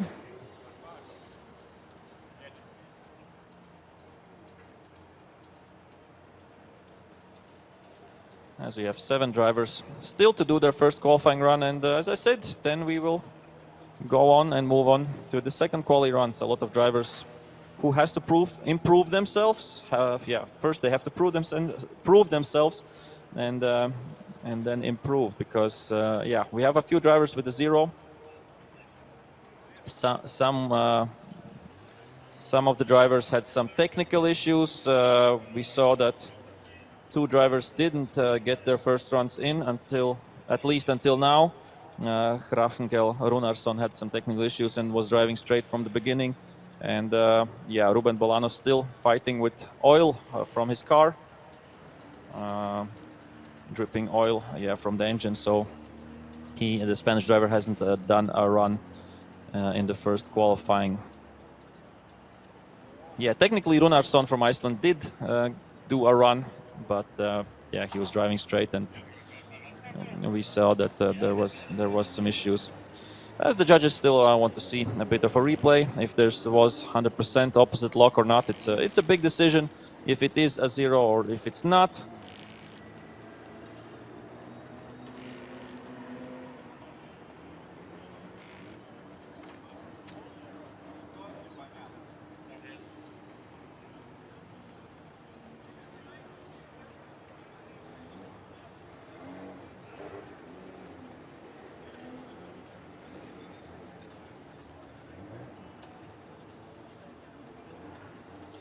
And yeah, it's unfortunately a 0 for Artur Havrilenko. So he has to improve in the second run for sure. Next one up, João Barrion. A lot of Brazilian fans, I'm sure, have tuned in the live stream. I don't know what time it is in Brazil right now, but I'm pretty sure it's different to that what we have right now here. And let's go, João Barrion. With the new roll cage this weekend with his Ford Mustang. Oh, and off the track he goes with 2 wheels, but keeping it somehow together. João Barrion trying to salvage some points in this first qualifying run, but it was quite a big mistake in the beginning. And still hanging on to the track, hanging on to sideways, and keeping it real. João Barrion from Brazil, getting over the line, and with a big smoke machine, his Ford Mustang S550, that's what it's called fully. So yeah, a bit of a mistake in the first corner, but the big thing is that João is on the start, is on the grid, as yeah, he got a fully new roll cage done this week, as yeah, we wanted to have it up to FIA standards, so that's why we needed, or João needed, to put in a new roll cage. It was done in Estonia in a few days, so good job by the Estonians, good job by João, and the car is now fully legal, 100% safe to compete in FIA IDC. So yeah, a bit of mistake, I think one wheel off in the first corner after the first transition, but I'm sure there should be some points for the Brazilian driver. As I said, we have 2 Brazilians competing this weekend here at FIA IDC. It's Rafael Zanelato Marinho and, of course, João Barrion as well.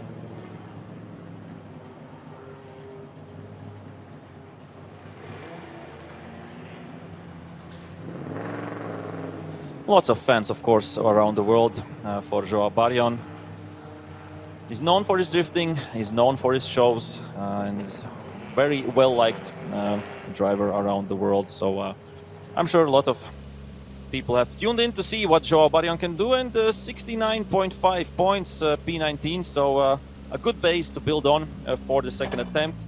As we move on to the next driver, Anders Madsen from Denmark. So yeah, also two drivers from Denmark this weekend. Let's see what Anders Madsen can do. I think he had a test run previously, so didn't get many practice runs in this morning. But right now trying to salvage some points. Yeah, not the greatest line, but all he needs is some points at least on the board. So he can build on that for the second run right now. Doing quite solid job, I would say, Anders Madsen. And quite close to the wall in the end as well. So yeah, solid job by Anders Madsen. Should get him some points. And we have still 1, 2, 3, 4, 5 drivers left in the first qualifying runs. And after that, we will move quite quickly to the second ones, as yeah, the plan was to do qualifying by 3 o'clock.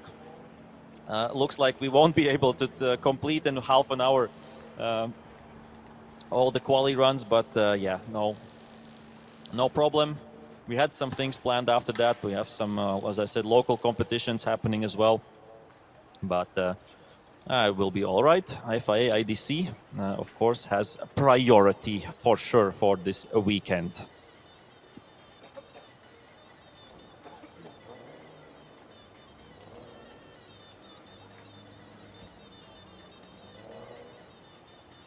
As we're still looking at the run of Anders Madsen.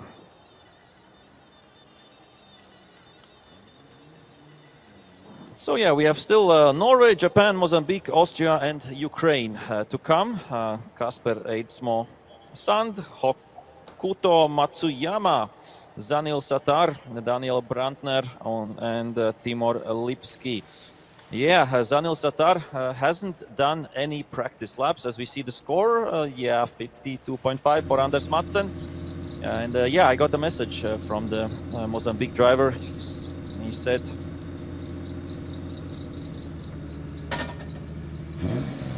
I'll just check to get it right.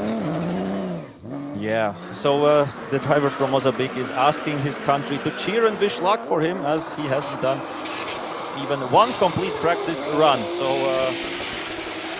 that will come after that a little bit later. Right now we have Kasper Eidsmo Sand from Norway in his first qualifying run.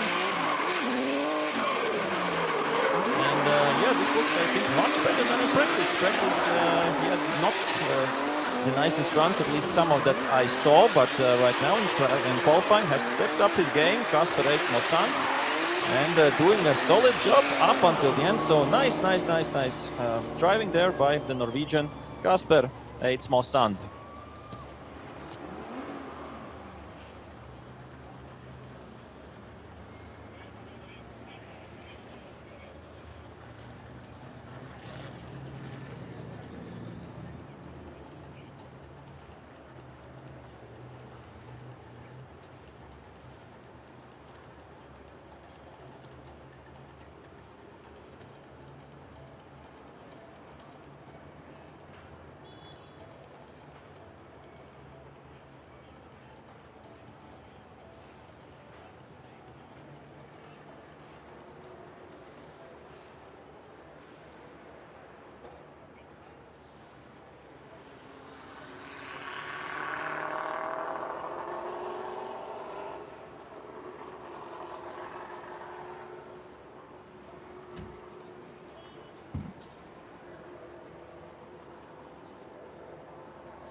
So a replay of Kasper Eidsmo Sand's run is on your screen. As I said, still 4 drivers to come in the first quali. And one that, of course, a lot of spectators are waiting for, Hokuto Matsuyama from Japan. Yeah, the original drifting country, of course, where drift was established and invented, we could say. That's, I think, the more right phrase. And still rocking really strong drivers. Hokuto Matsuyama is one of them in a really beautiful Toyota Supra, the new one. As we have 73.5 points for Kasper Eidsmo-Sand, putting him in a solid 14th place right now. And here is the Japanese driver Hokuto Matsuyama.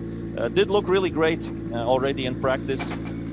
And as usually, really nice liveries, really nice designs, always from all of the Japanese drivers around the world. So Hokuto Matsuyama representing Japan. Let's see what he can do in his first qualifying run.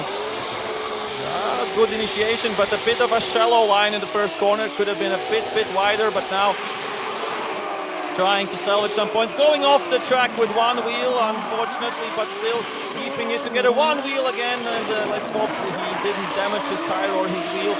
Right now he has to hang on to this run of his, and yeah, not perfect with some bigger mistakes here and there, but right now close to the wall, the Japanese Hokuto Matsuyama, all the way from Japan. And his car also came all the way from Japan in a big container. So yeah, great to see this driver here competing in FIA IDC. Looks like the car is all right. But yeah, I'm sure he can do better, and he will do better on his second attempt. Hokuto Matsuyama from Japan. As we see it once again in replay. Yeah, this was really bad hit there, because you can quite easily damage the tire, damage the rim, beat the tire, and then of course your run is zero after that. But kept it together despite some mistakes, Hokuto Matsuyama, and I think he should be going away with some points at least after the first run. As right now we see, the grandstands not with so much people, but you have to remember it's Friday. Yeah, it's a working day for almost all of the people. So I'm sure we will see full grandstands tomorrow at FIA IDC 2025, as we still see the end shots of the drone from Hokuto Matsuyama's run. And yeah, next one up will be Zanil Zatar from Mozambique. And as he said, please cheer for me, my fellow Mozambique countrymen and women, because yeah, he hasn't done a full complete practice run, unfortunately. Looks like because of some technical issues, Zanil Zatar. But he's ready to try to give his best and to represent Mozambique in this big and great FIA Intercontinental Drifting Cup event. And it's 59.5, barely making it into the top 32 right now, the Japanese driver.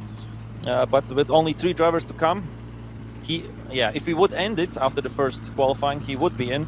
But of course, everybody will have the chance to better their scores. So Zanil Zatar with the Nissan Silvia, as I said, from Mozambique. He wants his fans to cheer on him and wish him the best, because without practice, trying to jump into qualifying on such a high-level competition, it's not easy. It's not easy. So let's see what Zanil Zatar can do, and I hope he can deliver on his first run right now. Yeah, quite an inside line, but keeping it sideways. We see proudly representing his country, his colors on the car. And yeah, if this is his first complete run in Bikenik circuit, then I would say good job by him. But nah, a bit of a too early, I think, it runs transition. And of course not risking with the wall, but yeah, I would say good job. If this was really the first run for Zanil Zatar, then the driver from Mozambique can be proud, and he will have a chance to build on this run when he will get his second attempt. So let's see Zanil Zatar once again in the replay. Yeah, he did an initiation there where it should be done. Of course, not the speed and not the line and not the angle like we have seen from other drivers or from the top drivers, but still keeping it together and I think keeping it sideways almost for all of the time. Yeah, here we saw a really early transition. Yeah, it was a bit of a interesting transition, we could say. But yeah, now it's up to the judges to see if Zanil Satar from Mozambique will get some points or not. Let's hope for the best, as we have still 2 drivers on the first qualies. Daniel Brandner from Austria and Timur Lipski, the 3rd Ukrainian driver this weekend here at FIA IDC.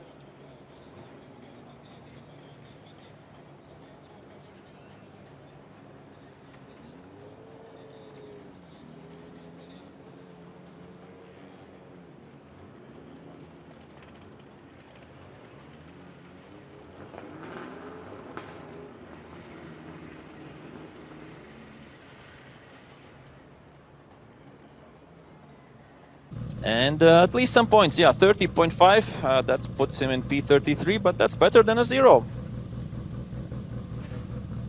And next one, Daniel Brandner, has been here in Riga before. And let's see what the Austrian driver can do. I'm really happy to see Daniel Brandner back in Riga.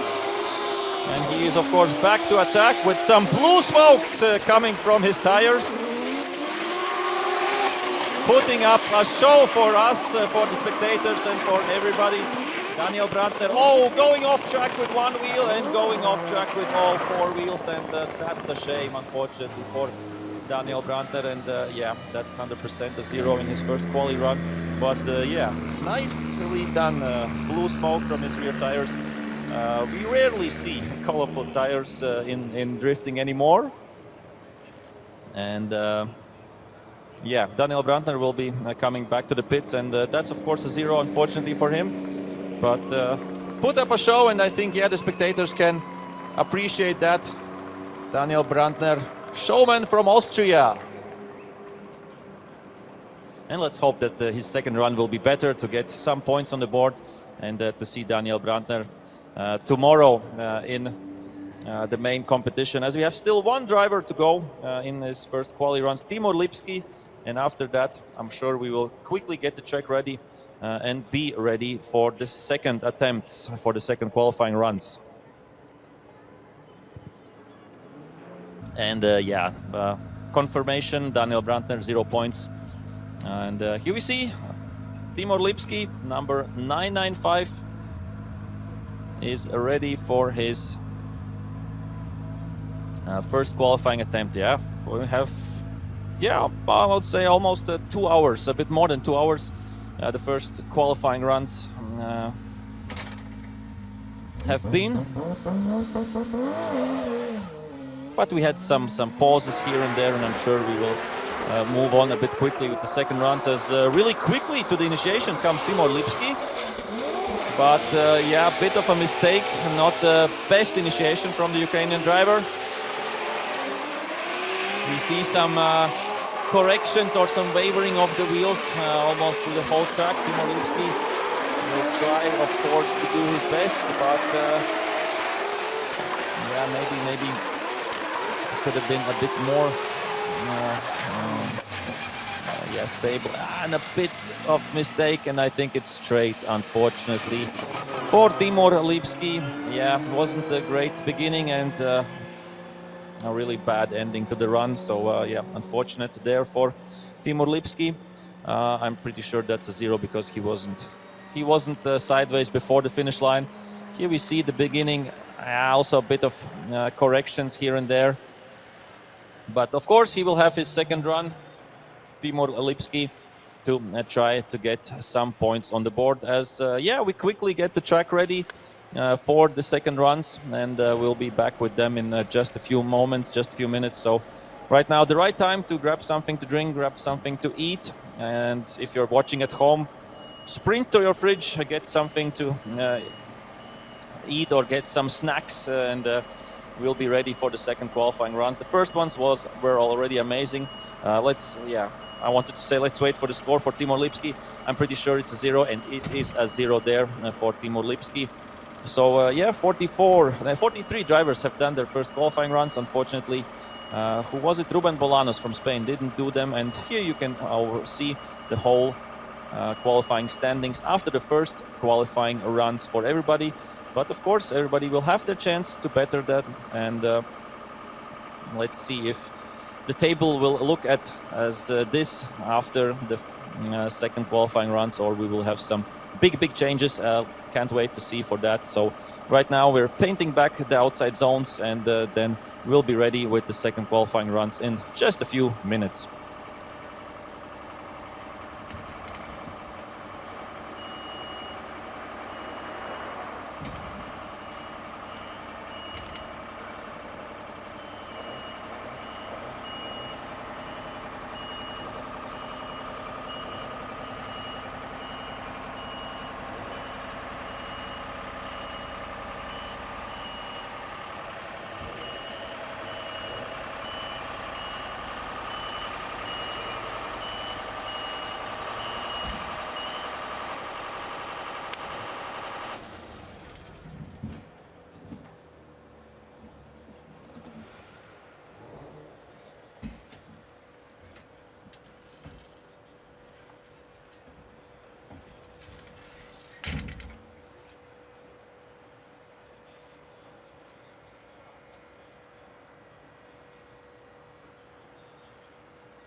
Okay, it looks like the track is ready. We are ready, the drivers are ready as well for the second qualifying runs. Right now we have a lot of drivers with a good scores, a few drivers with 0 points, and of course everybody will try to do better. And usually the second qualifying runs are more fun because a lot of drivers have their base score, we could say, or the points on board, and are looking quite relaxed if we look at their positions in top 32.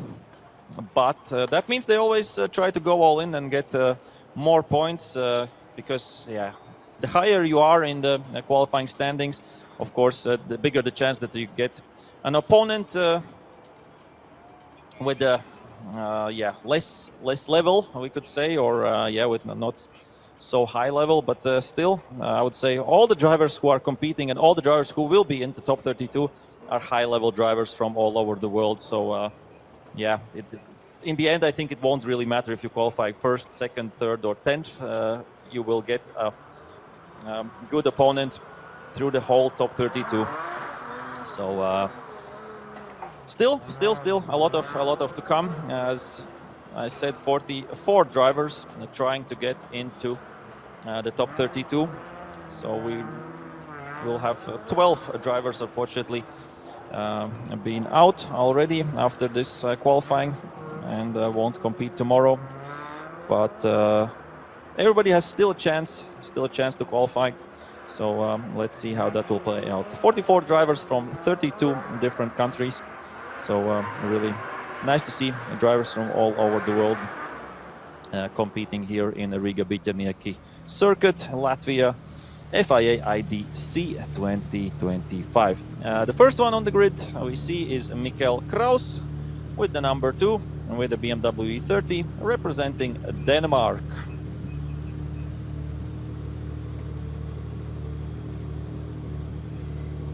And 2 drivers this weekend representing Denmark here. It's Mikkel Kraus and Anders Madsen as well. So competing also in the FIA Nations Cup.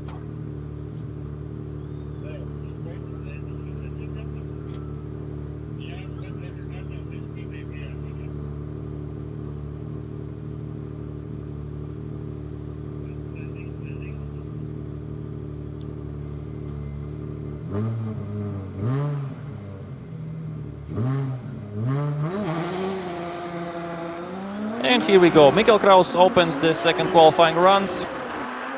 Good old classic BMW 30 representing Denmark.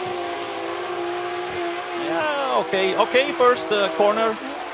A bit of correction here and there, but keeping it together right now. Yeah, not through the perfect line against the grandstands. But right now here was much better already. And the twisty technical bit at the end is, I think, nicely done there by Mikkel Kraus. He is up to the wall close as well. So good job there by the Danish driver, Mikkel Kraus, completing his second qualifying run. And we will see after a few replays if he will better his score or not. I think he had 68 or 69 points in the first run. And we will see if that's good enough to be in top 32 or not. And it looks like he did hit the wall a bit more than he anticipated. A few parts hanging off the car, but no big problem as he is going back to the pits already. And next one up will be Karim Hani from Egypt, driving another BMW. A few model generations newer than Mikkel Kraus's.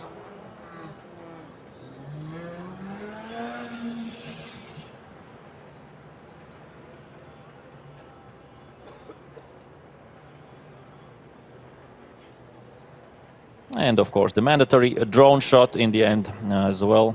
Yeah, this was the hit against the wall in the last few meters, so I think won't impact his score, but the mechanics will have a bit work to do. And in the second attempt, it's almost the same, half a point more. And sitting in P21, Mikkel Kraus. Not the most comfortable position, I'm sure, but still, he's in the competition. He's in the finals right now. Karim Khani from Egypt, BMW 46. I think he had a pretty solid first qualifying run. Let's see what he can do in his second attempt. Nicely done, outside line in the first corner.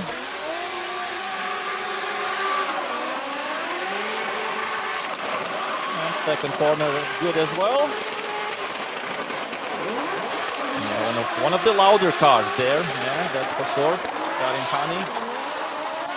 Lots of pops and bangs and loud noises coming from his BMW 46. And really closely to the wall in the end, so nicely done. Karim Khani from Egypt, putting up a really solid show there. The Egyptian driver. And I think should be a nice scoreboard as well.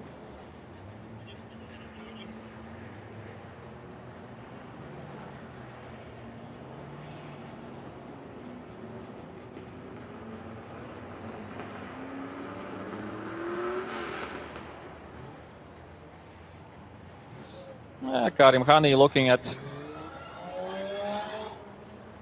at the big screen how he didn't wait till the end and goes back to the pits, to the paddock, and I'm sure he will, or his team will know what score he gets.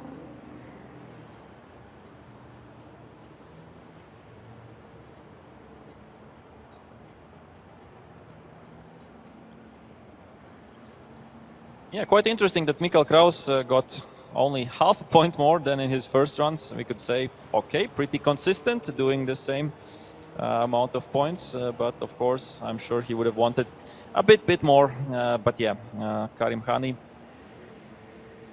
I think, should get solid amount of points for his second attempt. And okay, it's less than the first one. So still sitting in P17, Karim Khani. And we continue. Khalifa Al-Falasi coming up next. The young driver from United Arab Emirates. His first big international competition, so let's see how he can do. And I think now a bit better than the first attempt. Still a bit of wavering, but yeah, trying to push more. He needs more points than he had in the first run to qualify for the finals tomorrow for the top 32. And I think this looks already better than the first one. Yeah, still could have been a bit faster, maybe some more outside zones at some points, but this looks more promising, really close to the wall, almost touching it, and in the end over the line, Khalifa Al-Falasi representing United Arab Emirates. But yeah, if we have to compare, I think this was a much better already than the second one. Still a room to improve, but still a young driver, only 16 years old, Khalifa Al-Falasi. And he was brave enough to go to the outside zone in the first corner, so that's nice to see. Then, yeah, missed here and there some outside zones. But overall, already a good improvement compared to the first run.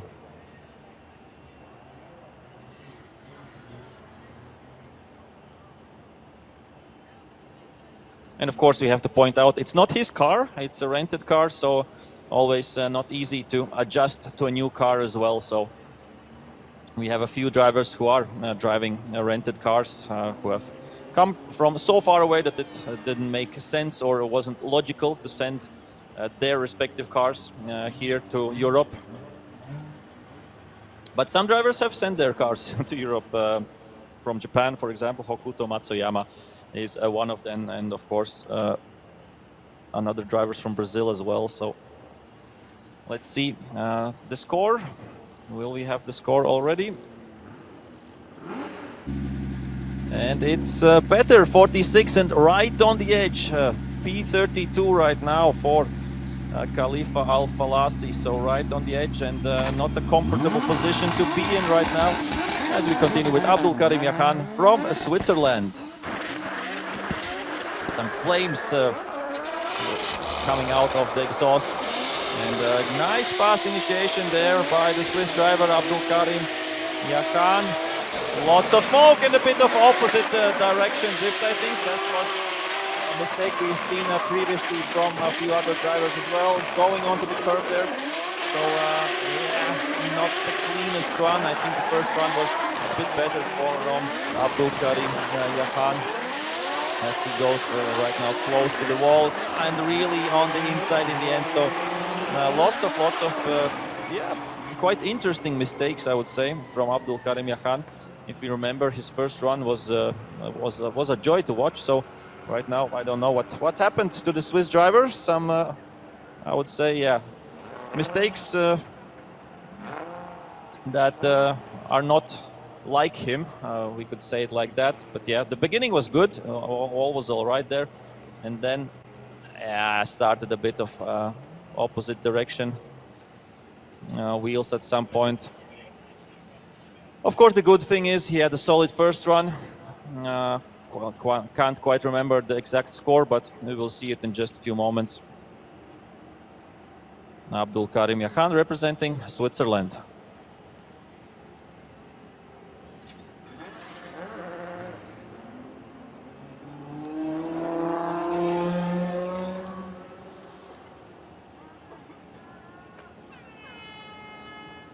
Oh, and the Greece fans are ready.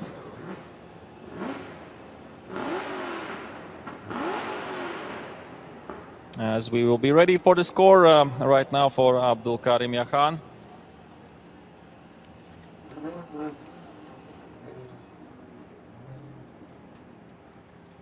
What's it gonna be?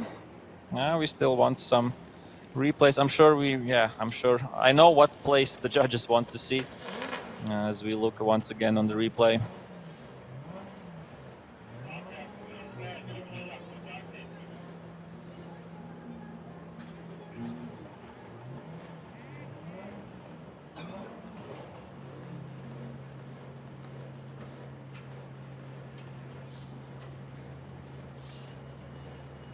And is the score coming in? I'm sure we should get it quite soon.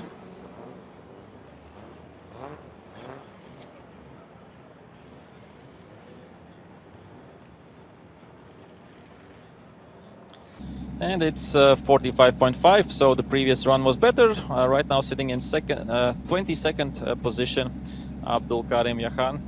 Could be enough as we move on to Faruk Urunov with also rented car. First run, I think, was a 0, so there was a big mistake there. Let's hope that the driver from Uzbekistan can do better on his second attempt. Oh, really close in the no-go zone, unfortunately, the first corner. So that's, I think, will be a 0 already right now, straightening out. So yeah, not getting to grips, unfortunately, with the car, with the track. Faruk Urunov from Uzbekistan. So yeah, such a shame. But sometimes it goes like that, and that will be a double 0 for Faruk Urunov, and the first driver who won't make it into the top 32 finals, Faruk Urunov. Okay, we continue on. Nicholas Bertans from Latvia as Faruk Urunov comes back to the pits. Oh. And Nicholas Bertans is ready for the second run. First run was 85 points, or 85.5, something like that. So right now, the Latvian, we can still call him youngster, 19 years old, but with big experience, lots of podiums, lots of wins, lots of titles under his belt at such young age. And right now, starting from this year, he's competing and representing HGK as well. So good initiation, nice outside line there. Not 100% perfect, but still trying to do maximum, really wide. One wheel off the track, over the curb. So yeah, we see going for the aggressive approach as he had a solid base in the first run. That's why he is pushing more in the second run, and not always it delivers. Sometimes you overshoot it, and this is like, I think, the time Nicholas Bertans did a few mistakes here and there, but still really fast, flowing, and beautiful to watch. Nicolas Bertans getting the local crowd support, of course, as well.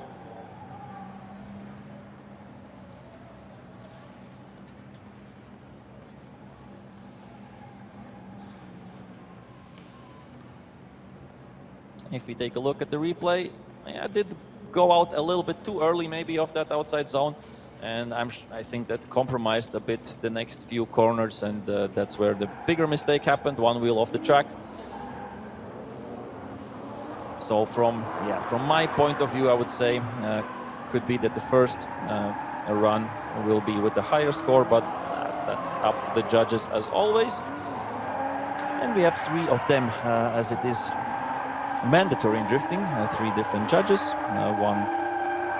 So we have David from the Czech Republic, we have Vernon from the Netherlands, and the local judge Imant from Latvia, of course, but with lots of experience internationally as well.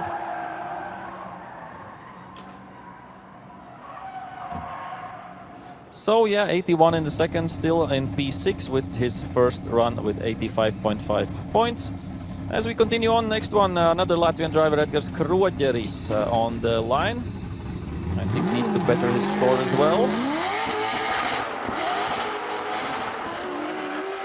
A really angry and beautiful sounding V8 under the hood. A bit of a late initiation, not the perfect outside zone, but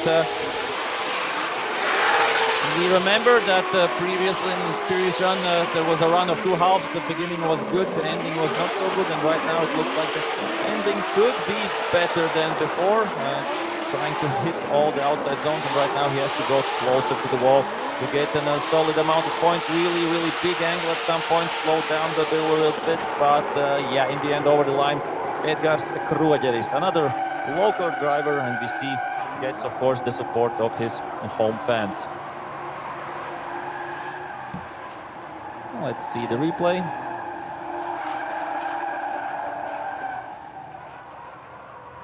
Yeah, I think a bit of a late initiation. That's why also he got sucked a little bit to the inside, and wasn't perfect outside zone as he did in his first quali run. So sometimes, as it is with Edgars, if you combine both his runs together, it would be a really solid score. But right now, I don't know how many points he'll get for the second attempt. The good thing is he tried to be close to the wall. That's what we want to see.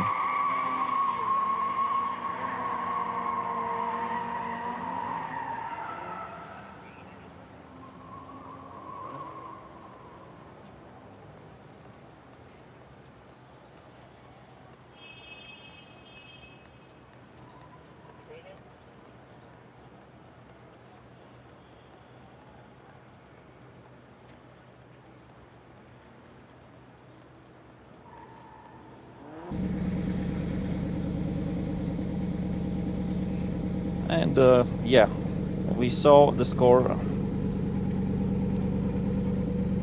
of Edgars Kroģeris.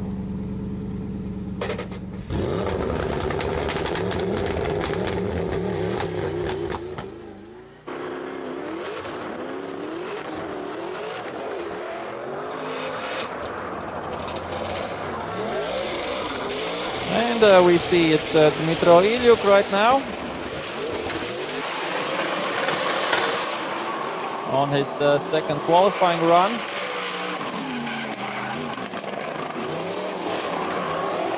Yeah, a bit of mistakes here and there.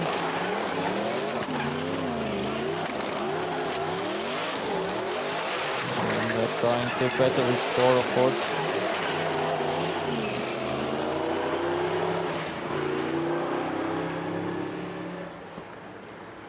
And yeah, that's it for Dmytro Ilyuk in his second qualifying run.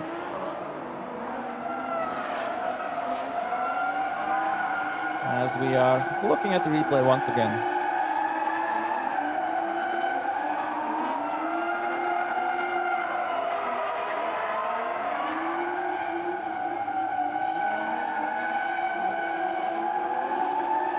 Yeah, nice wide line there in the beginning there for Ilyuk, brushing the inside with the front wheel, the inside of the track, but no major harm done, as of course he'll get some points on the board as well. Next one up will be Christos Kantsaras from Greece.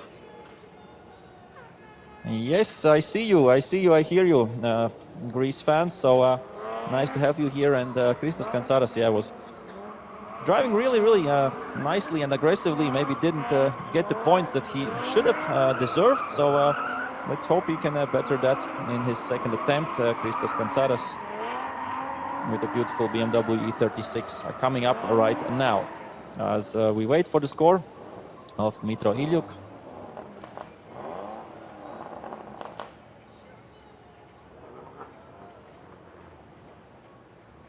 And yeah, the first run was much better. Still in P7, Dmitro Ilyuk, as here he is, Christos Kantsaras. You can see him on the screen, and he is ready to go. Coming up to the initiation, yeah, we wanted to say nicely done. A bit of hesitation at the beginning, but right now he is flooring it. Christos Kantsaras, really wide there against the grandstands, trying to be as wide as possible in every corner. You get a lot of points for the line. That's 40 points out of 100. So big job there for the drivers, and really closely to the wall. And I would say solid job there by Christos Kantsaras, as his fans appreciate this as well.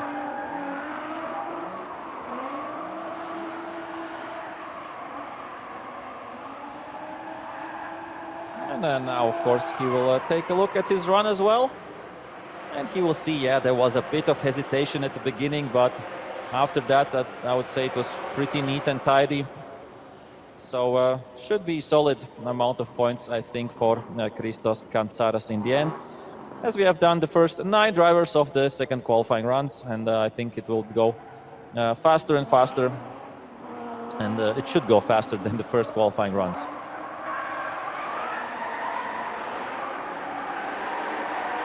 And I heard also information that Ruben Bolanos from Spain is still working on his car to fix that oil leak he's having.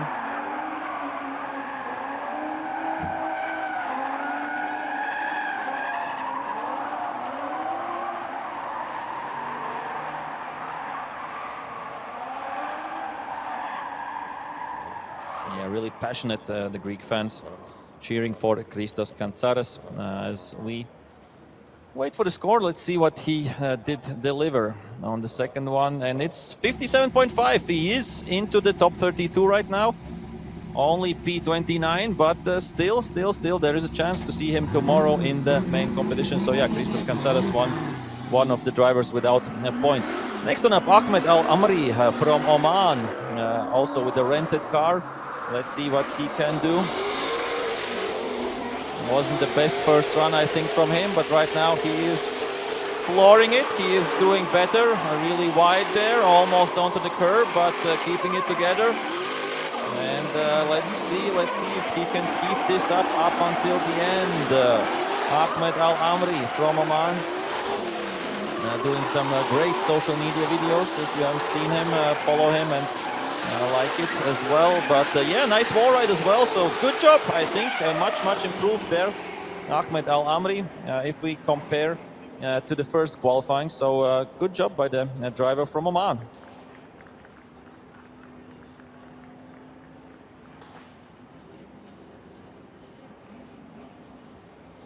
Yeah, maybe I would say the first corner, a bit of hesitation, the first meters, but this track is really unforgivable, so it's easy to make a mistake in the first corner.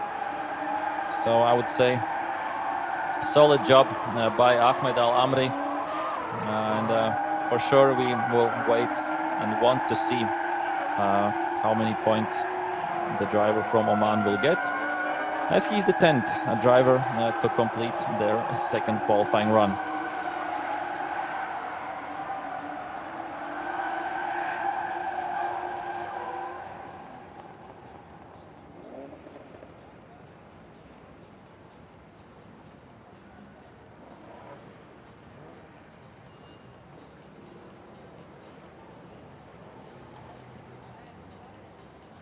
Yeah, really closely and nicely onto the wall, Ahmed Al Amri.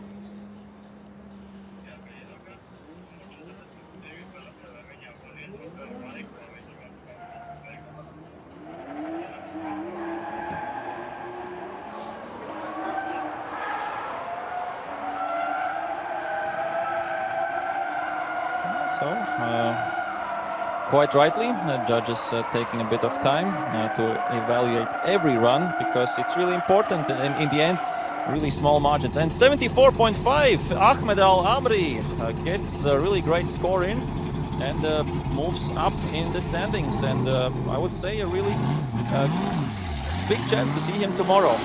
So next one up, Alexandre Claudin from France. Angry sounding and looking Corvette. Getting it done, getting it to the outside zone. And this looks also already a much better run than his first. The first one, I think he was more hesitant. Right now, a more aggressive approach, a more committed approach from Alexandre Claudin, as it is needed to get some good points on the board and to make it into the top 32, as the level is really high. So yeah, I think also a better run from Claudin, representing France this weekend. We can take a look, of course, and replay once again.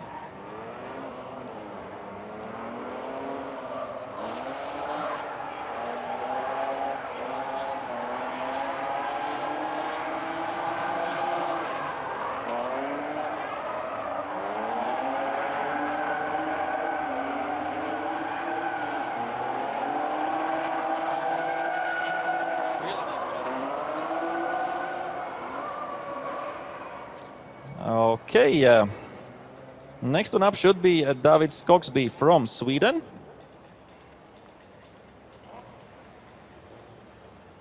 As we are still admiring the drone shots. So yeah, we have great camera angles through the whole track, through the whole Bitterniek layout. And if somebody has just joined us on the live stream or also in the grandstands, I've said it previously, but this is the longest possible layout in the Bitterniek circuit, in the main circuit that we are doing. We are not doing it not really often, so it's a privilege to drive this layout, and it has all the best bits, the fast, the flowing, a bit of technical as well, and in the end a wall ride to not forget. And right now we want to see some points for the previous driver, that was Alexandre Claudin. We saw that previously Al Amri got himself, and yeah, betters his score, 58, and barely into the top 32 right now, Alexandre Claudin. So yeah, it's always unfortunate that we will have to lose some drivers going into tomorrow, but that's how it goes. David Skogsby from Sweden coming up next. Oh, really wide line, really big angle. Nice to see. Really committed beginning from the Swedish driver. A really wide line there as well. So David Skogsby going for a great result. Too much angle there. Has to back out. That's, of course, a big mistake, unfortunately, for David Skogsby, because up until then it looked like a pitch-perfect run there. And now one big mistake, and, of course, that will be a big points deduction for sure from the judges. What a shame, a bit. Yeah, otherwise, really great run by David Skogsby, representing Sweden this weekend here. And we see that the spectators appreciate this run as well. Two Swedish drivers on the grid, representing Sweden in the Nations Cup as well. We have David Skogsby and Christian Erlandsson. And yeah, we see really committed first corner. We don't see it so much because, as I said, you need to be really brave to do that. In the first corner, you have to, and here you have too much angle, and that's why you had to back out a little bit of throttle. It is allowed there to do that, but surely it was a bit too much. But still, I'm sure he'll get some points, and we'll see a bit later how much exactly.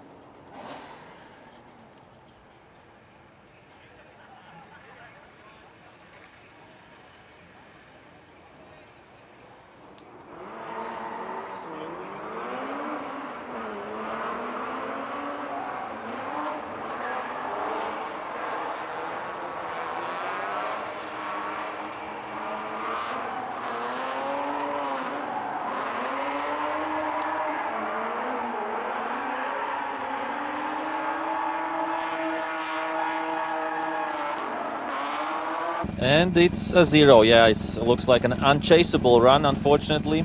So, yeah, not a great qualifying for David Skogsby. As we continue with Oliver Randalu, Estonia, one of 2 Estonians this weekend here in Riga. One of 2 Estonian drivers. I'm sure he will have lots of Estonian fans coming. Really wide line in the first corner. A bit too wide, we could say. Here gets it right up until the curb. And now the technical stuff and great driving by Oliver Randalu.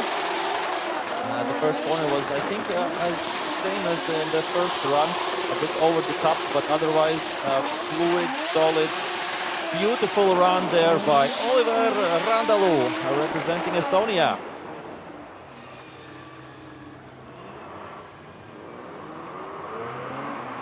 Yeah, I think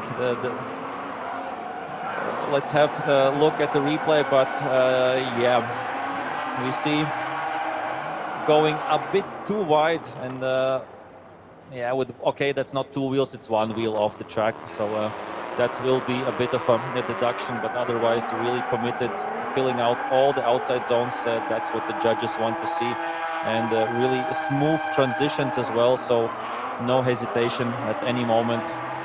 A really committed run by Oliver Randalu, but yeah, always room to improve, and that's how it is usually for almost all of the drivers, as we still get in some drone shots from the top and really close at some point to the car of Oliver Randalu.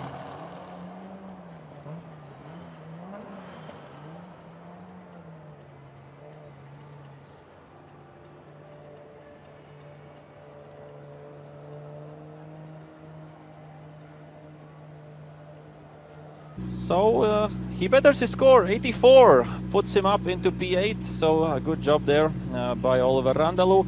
And Daniels Bauman is another Baltic driver, a local hero, coming up next. A youngster, I think he's 16 years old or something like that, maybe 17.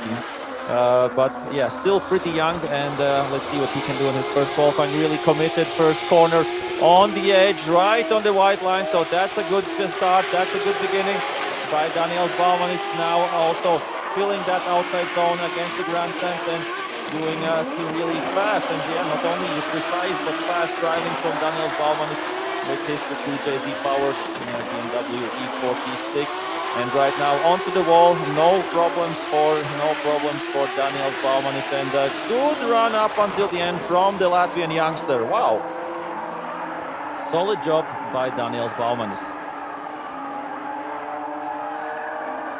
He gets the appreciation from the spectators in the grandstand as well, and he looks like he feels that this was a good one.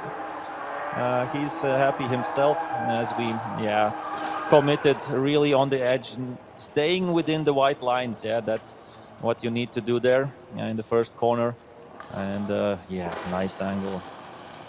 This could be a good one. This could be a good one. Next driver should have been Ruben Bolanos, but he's still fixing his car, so he will drive a little bit later. Let's hope that the Spanish driver will get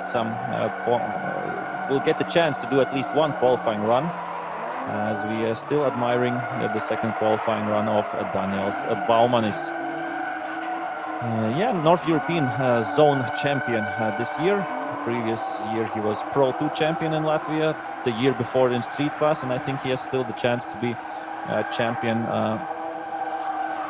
in the Latvian standings this year in Pro class. It's his first year in Pro class, and it's 93 points for Daniels Baumanis, rocketing him up to second position in qualifying, just behind I think Korpulinski is still in the lead in qualifying. With the 95 run. Oh no, Nasser, exactly, yeah, Nasser is in P1 with 95 points. As we continue with Tamás Magyar from Hungary, let's go, what can the Hungarian driver deliver us? Quite nicely done first corner. And the first zones filled out quite nicely. Maybe not the speed that we saw previously from some other drivers, but The precision is there, the car control is there from Tamas Magyar. And right now he has to keep it close to the wall, but not into the wall, and that's what the Hungarian driver is doing. So good job by Tamas Magyar with the good old Mercedes 190.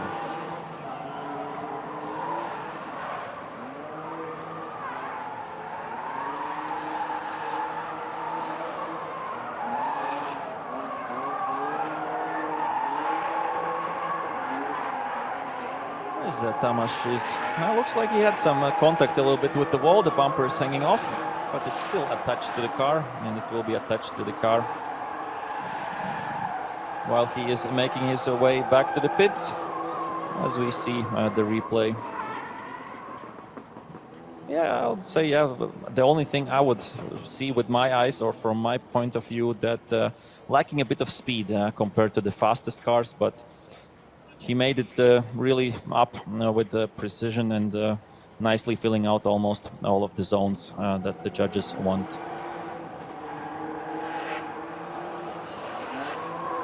Next one up should be Ole Peter Vatn from Norway.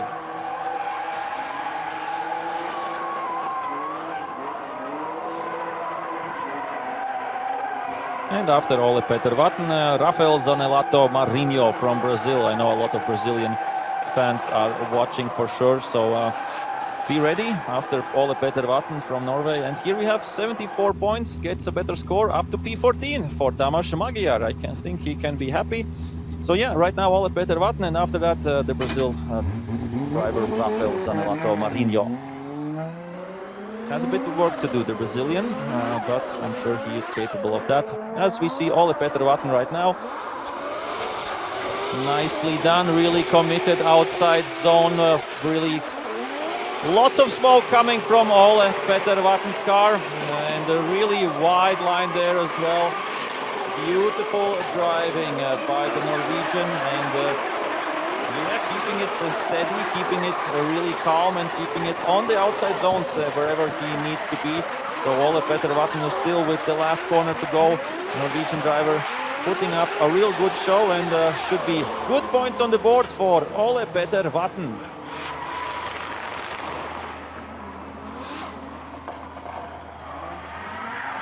Looks like we have some Norwegian fans here as well who are happy what Ole Peter Vatn just showed us.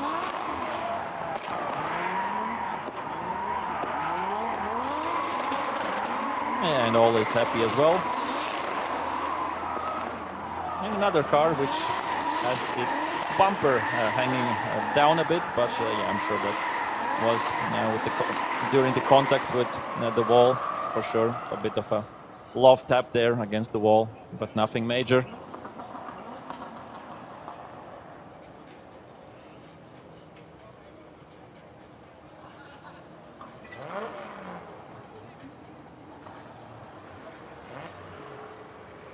And Ole Peter Vatn going back to the pits. I think he can be pretty proud with this second run. Nicely done as we wait for the scores to come in.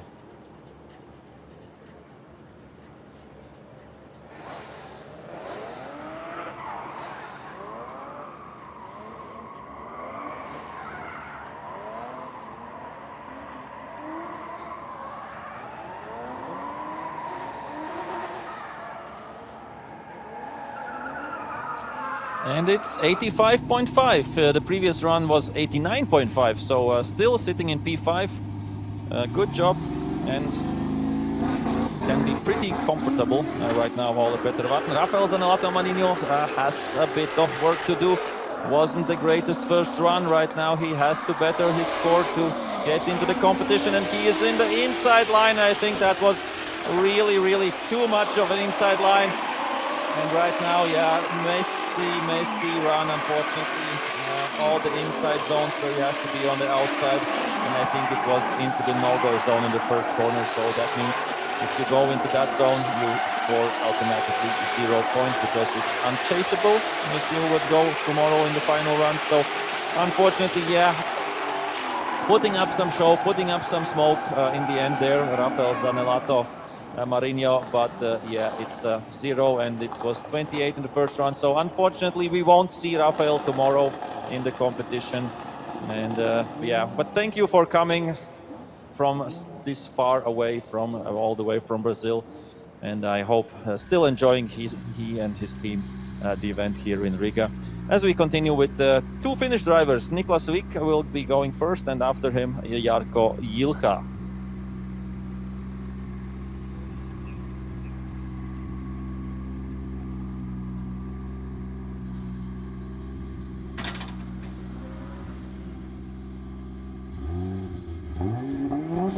And it's a green light for Niklas Vik. Classic Toyota GT86 chassis. Okay, it's not a classic car, but it's a really common chassis to use. And yeah, paints the outside line there. Misses outside zone 2, but gets back into outside zone 3. So outside zone 4 that is. And smoke is there, the angle is there, and precision in almost all of the zones as well. Maybe lacking a bit of speed, but otherwise looking quite solid right now on the track. Niklas Vik from Finland with a nicely done Toyota GT86.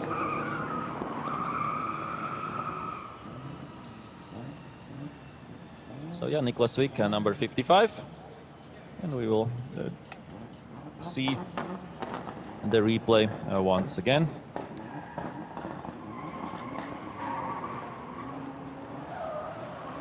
Yeah, first corner was beautiful, right on the edge where we want to see. Missed a bit of that inside clip, or the outside zone 2, if we want to be precise. So yeah, a few misses here and there, but overall, as I said before, quite a solid run by Niklas Vik.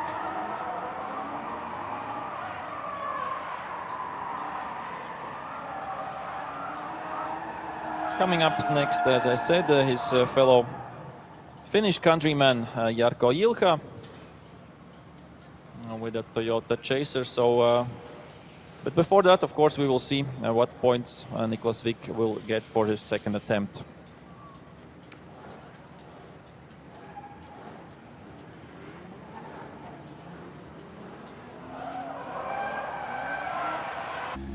And it's 77, bettering his score after P12, Niklas Vik. Let's see what Jarkko Jilha can do. Jarkko had a good run, but a bit of a mistake in the first corner. Let's see here. He's one of the bigger cars, so not so easy to navigate around the cones there. But now a much better initiation. Yeah, really solid outside. And now Jarkko Jilha can put together a great run. Yeah, to get a bit up on the standings as well in the qualifying. He had a good base, but he can do much better. And we see Jarkko Jilha, and one of the two Finns competing this weekend and coming really closely, really fast to the wall. So that's great to see. Really committed run, Jarkko Jilha from Finland. Yeah, fans appreciating this run by Jarkko as well, with his beautiful looking Toyota Chaser.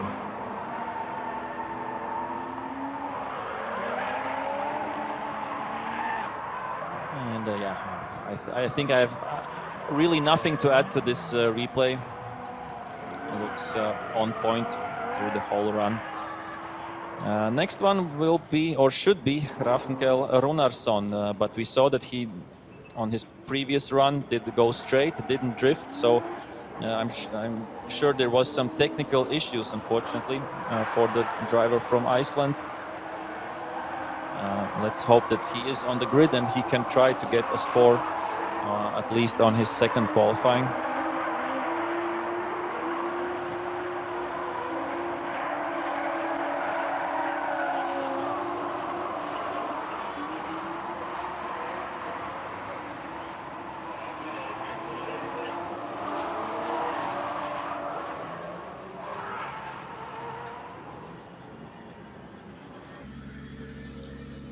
And it's 86.5, so up to P7 for Jarko Ilves. Hrafnel Runarsson is on the grid. Let's hope that now he can drive sideways and not straight. I think looks better.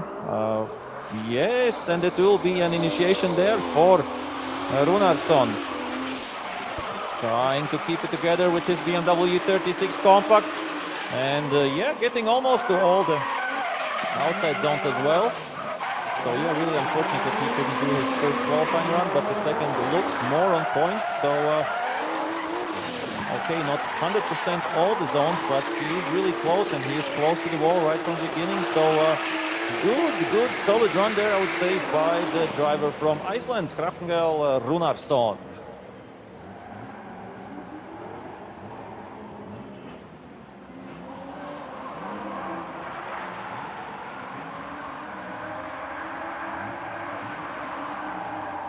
So yeah, great to see. Let's hope that Ruben Bolanos can also fix his car, so we don't have guys getting out of the competition because of technical issues. So yeah, okay, not the most points for Runarsson for sure, but at least a solid run and at least some points. And let's see if that will be enough to get into top 32 or not. We will know that in just a few moments.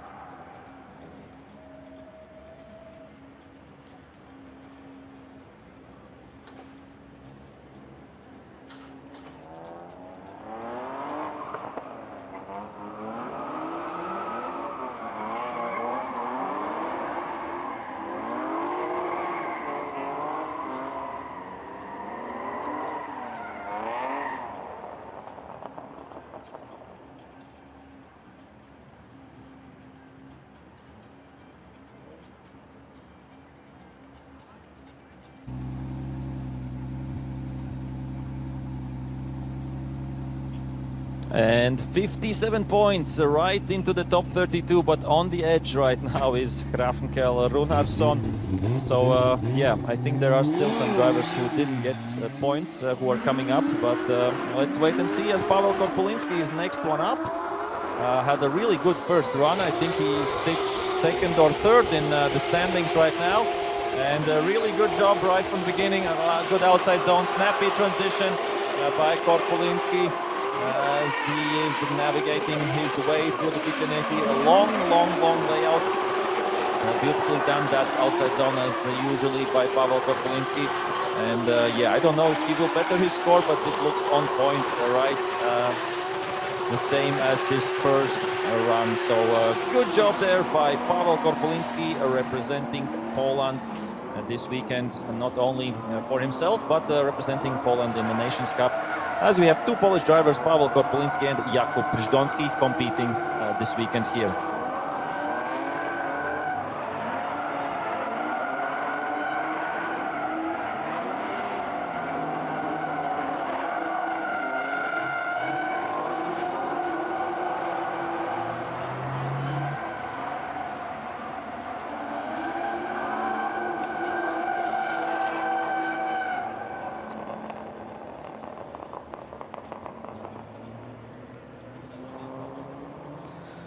And yeah, we are all, I would say, around the half, a little bit more than the half of the second qualifying runs. So around 22 drivers to come. And next one up will be Peter Utasi from Hungary. So one of two Hungarian drivers as well. This weekend here in Riga, Latvia at FIA IDC. So it was Tamás Magyar and Peter Utasi, the two drivers from Hungary, as we for sure will get the score in just a few moments. And it's better score, 93.5, 1 point more than in the previous run, and still sitting nicely in the top 5 there. Pavel Korpulinski, as Peter Utasi will try to better his score as well. Number 75, Nissan S13.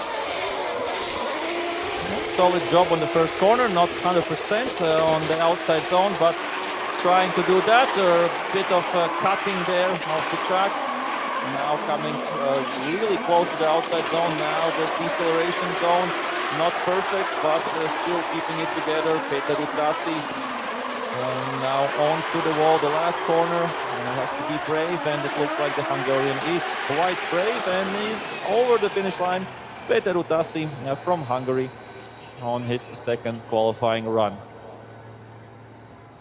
As we will of course have the chance to watch the replay as usually.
And it's exact the same score as in the first run, still in P20.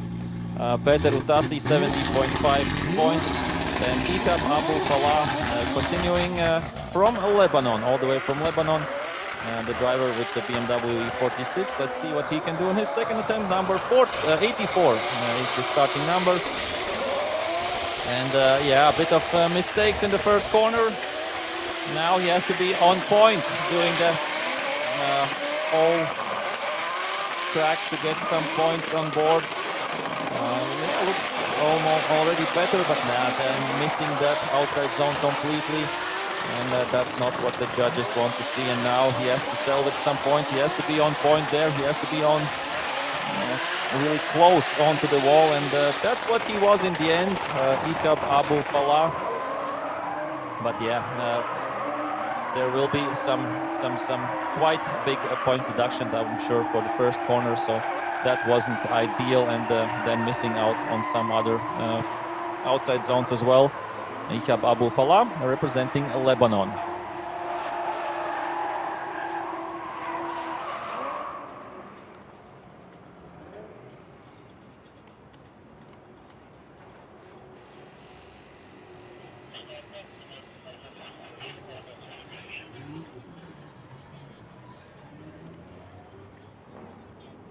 And the next driver for the Polish fans, Jakub Przygoński, number 86 with his Toyota GR86 will be coming up next.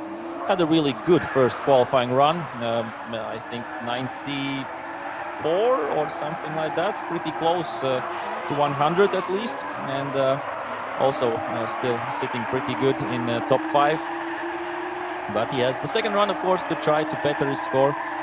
His fellow countryman Pavel Korpolinski did better his score by 1 point. Let's see what Jakub Przygoński can do on his second attempt, as we will see what the score of Ihab Abu Falah will be.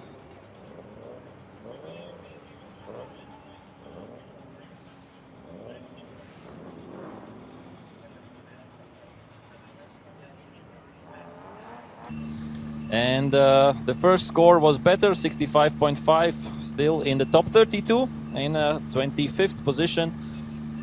And Jakub Przygoński right now going onto the track for his second run. Yeah, he has a really good score from the first, so he can risk a little bit more, go more all in the second one.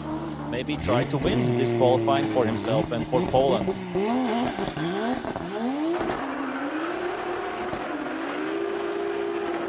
Experienced driver, competing not only in drifting but in Dakar as well. So multitasking, multi-talent, Jakub Przygoński. And yeah, beautifully smoking out all the outside zones. The first corner was really perfect and a bit more aggressive, I would say, as in the first attempt. So yeah, great to watch Jakub Przygoński almost mimicking his first run. So yeah, really close to the ball right from the beginning. And wow, what a run, what a run. Always nice to see how Jakub Przygoński is driving through this track, and he should get some appreciation from the fans as well. As Jakub Przygoński, yeah, as I said, not the loudest car, not the most flashy maybe driving, but always on point and always delivering. Jakub Przygoński.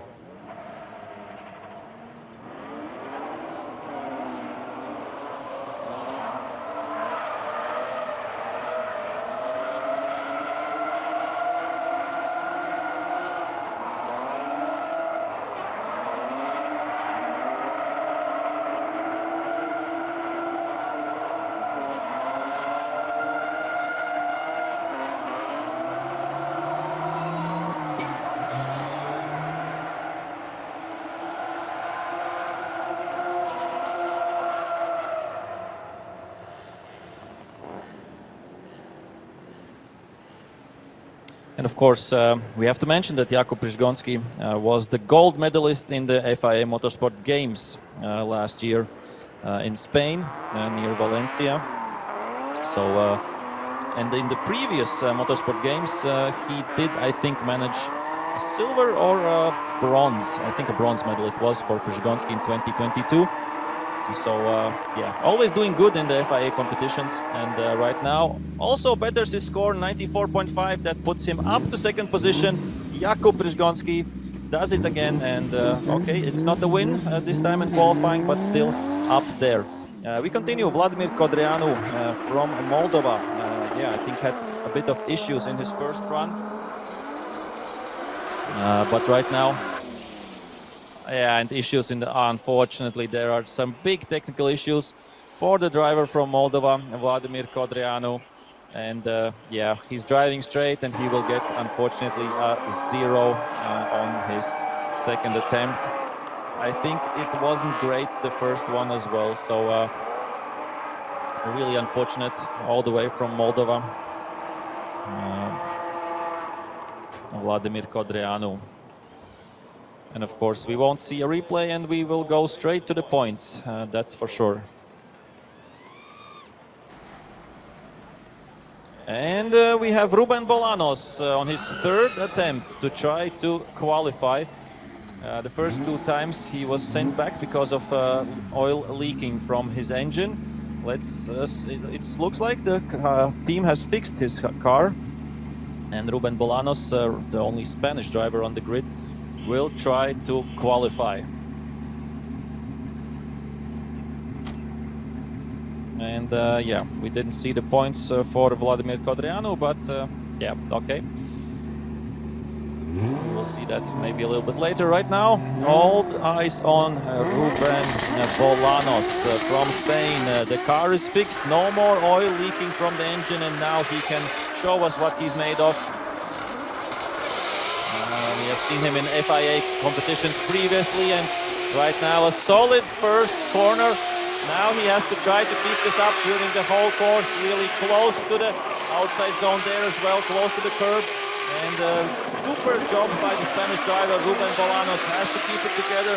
Two more transitions to go for him. A really wide line there as well. And now he has to move close to the wall. He is close to the wall, not too close, not hitting it. Really good proximity to the wall. And in the end, a bit of a hard moment. But I think everything should be all right for Ruben Bolanos.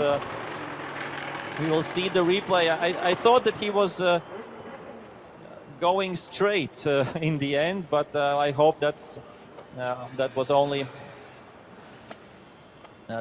in my eyes, and I hope in the reality it was a bit different. So yeah, a really solid job. And how much stress, of course, Ruben Bolanos had before this run, as he twice did get sent back to the pits when he was standing before the starting line, and I think everything was it was on the edge, but I think should be all right. Yeah, Ruben Bolanos representing Spain.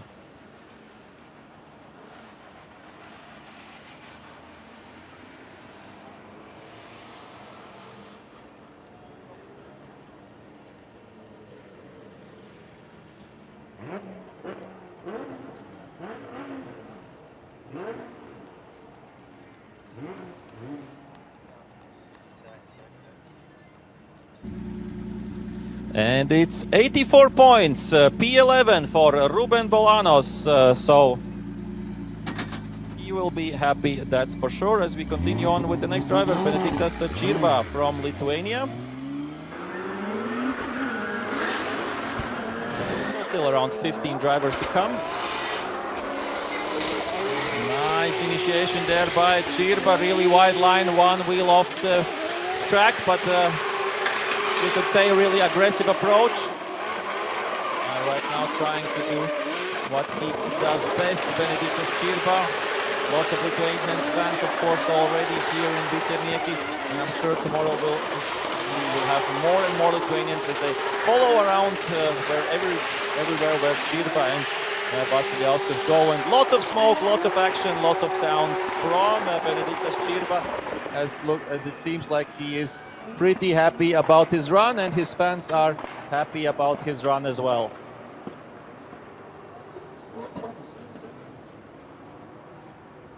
Yeah, I think this was much better than his first attempt. Okay, dropping one wheel, okay, but I would say still doing great and filling out the zones better than in his first run. So should get a bit more points on the board than previously.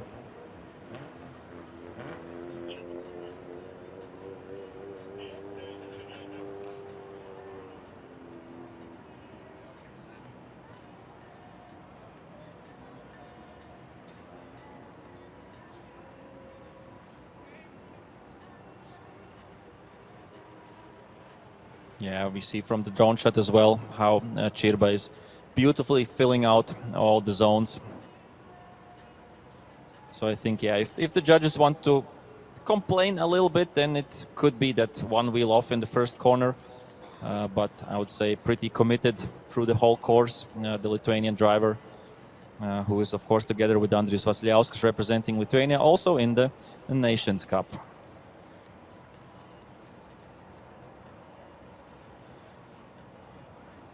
And it's 88.5, up to P6, up to 6th place in qualifying, Benediktas Čirba. And here we have Nasser Al-Kharbali Urias, the one who I think is still the qualifying leader right now with some 95, 96 points, something around that. Let's see if he can better that in his second attempt. He has nothing to lose, so he can go all in, and that's what he's doing right from the beginning. Good outside zones from Nasser right now, and yeah, I would say missing a little bit more maybe there. Otherwise, it looks pretty spectacular as always. Nasser Al-Kharbali, a great showman on the track and off the track, a fun guy as well. So Nasser Al-Kharbali Urias trying to better his score, and yeah, looked like he lost a bit of tires in the end because the speed was lacking. But otherwise, yeah, loud, beautiful, and nice driving as well there by Nasser Al-Kharbali Urias, representing El Salvador.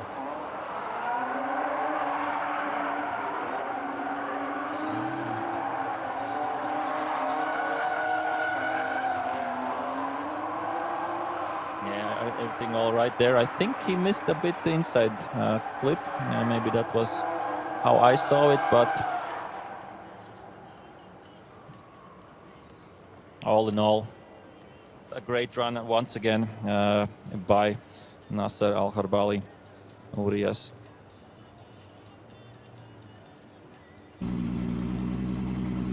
And it's, yeah, 86.5, still in P1, still in the lead with 95 points. Nasser Al-Kharbali Urias, as we see the next driver, Itai Sadeh from Israel.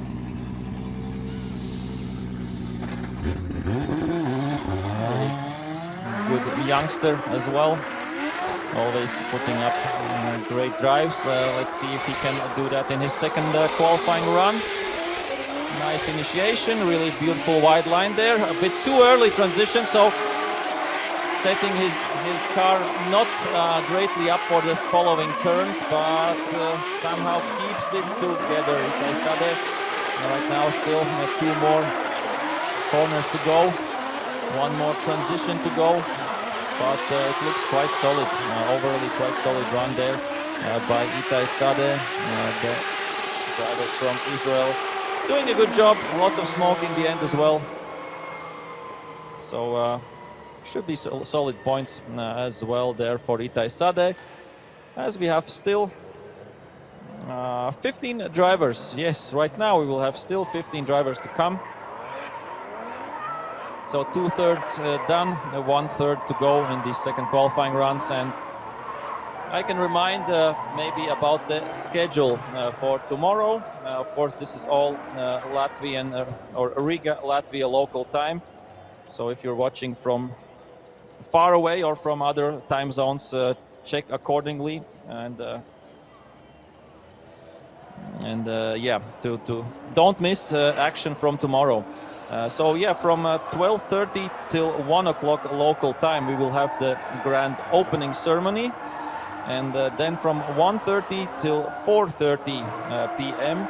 we will have the FIA IDC Top 32 finals or tandem runs, and approximately around 5 o'clock afternoon we will have the prize giving ceremony. So that's the plan for tomorrow. Don't miss it. Convert it to your local times. Tomorrow Latvian, so Riga, Latvia, local time 12:30. And we have 81 points, a little bit better there for Itai Sade in his second run. So 12:30 opening ceremony, 1:30 the top 32 tandem starts, as we continue on with Clint van Oort, driver from the Netherlands, but driving with the Latvian racing license, so representing Latvia as well this weekend. And a bit of a mistake there, going off track with one or maybe two wheels. And yeah, that was a big correction, unfortunately, for Clint van Oort. Tries to, of course, keep it together, and the marshals will check if everything is all right with the track, if it's not dirty, so that we can continue. But yeah, Clint van Oort, I think, did already lose a lot of points in the first corner. A bit of a correction, going off track and ending it good, ending it well. So as I said, from the Netherlands, Clint van Oort, but representing Latvia this weekend, as he is driving with the Latvian racing license.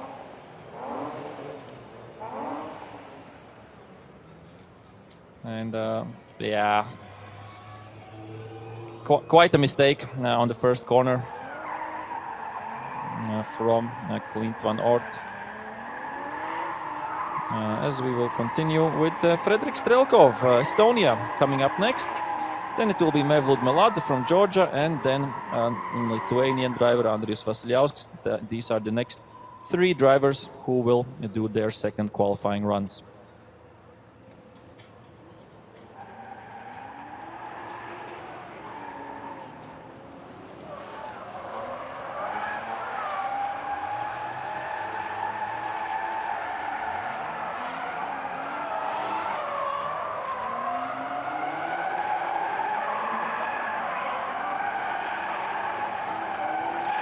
And 0 in the second run. Yeah, it's unchaseable, this big mistake, but he has still 64 points from the first run, so P28 still in the mix, Clint van Oort, as we see Fredrik Strelkov coming up next.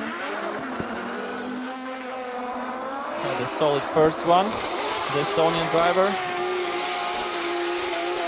beautifully painting out that first outside zone. Flying through the track, missing a bit again. It's the grandstands, that outside zone, and here also not 100% perfect. The commitment is there, the speed is there, the angle is there, and the fluidity is there as well. But sometimes, yeah, I would say half a meter here and there on the outside would do Strelkov better. But yeah, closer to the wall up until the end. Fredrik Strelkov representing Estonia.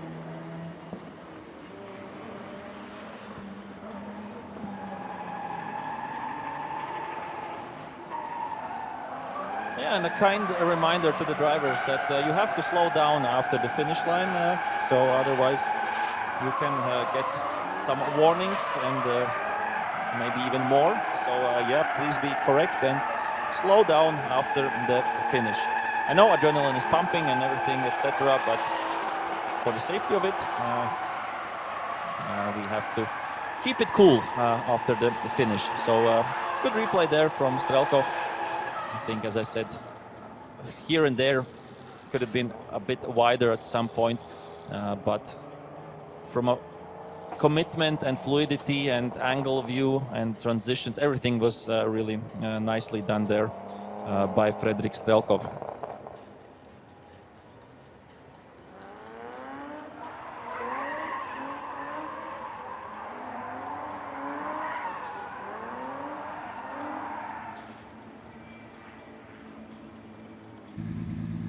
And 91 points for Fredrik Strelkov, up to P5. So good job by the Estonian. As we continue with Mevlut Meladze.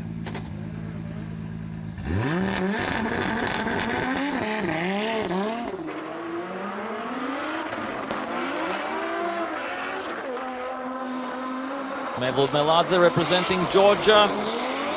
Not the greatest initiation, but he keeps it sideways right now.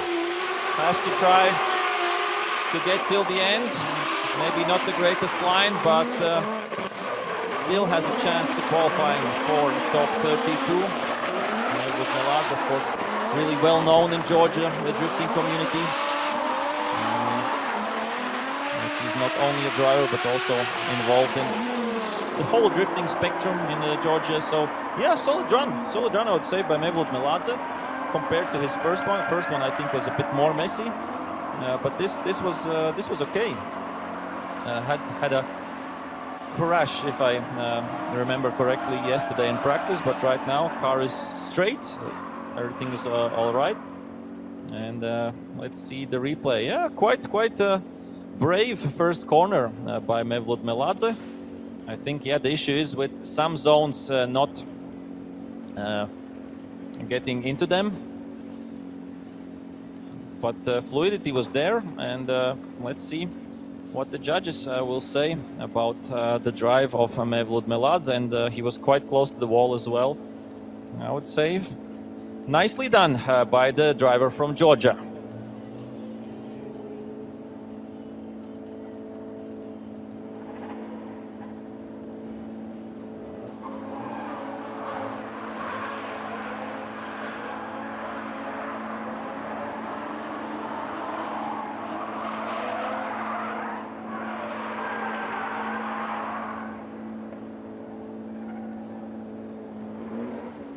And what will be the score? It's 73.5, and that puts him in P19, Mevlut Meladze. And yeah, I think he can be quite sure that he has made it into the top 32, as we have still 12 drivers on the grid for their second qualifying rounds. Next one up, Andrius Vasiliauskas, Lithuania.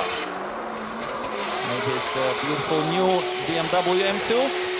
Not the most outside zone in the first corner, but the speed is there. Speedy Vasiliauskas with big angle there. And Vasiliauskas has always been one of the faster drivers. And all the other zones look pretty nicely done as well. I think only the first corner is where Vasiliauskas maybe left some points on the table, but otherwise spectacular run by Andrius Vasiliauskas, and keeping it floored after the finish line, as he looks like he did like his run himself, and we can see it on the replay. Yeah, I think the only issue with his run was the first corner. Otherwise, quite nicely done by the Lithuanian driver, who is, of course, together with Benediktas Čirba, representing Lithuania in the Nations Cup as well this weekend.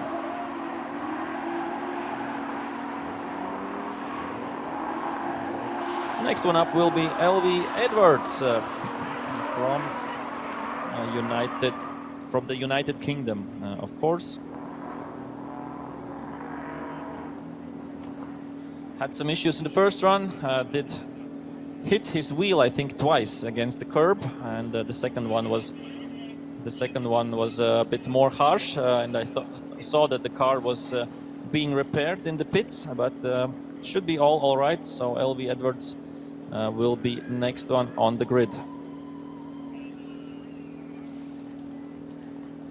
But before that, we get the points, and 83.5 up to P13 for Andrius Vasiliauskas, and Elvi Edwards going for his second qualifying run.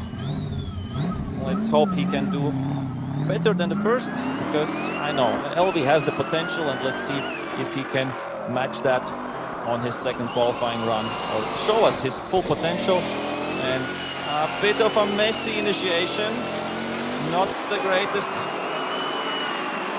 unfortunately there. Right now trying to keep it together to salvage some points on his second qualifying run. But yeah, the first corner was not so fully committed as the judges would have loved to see.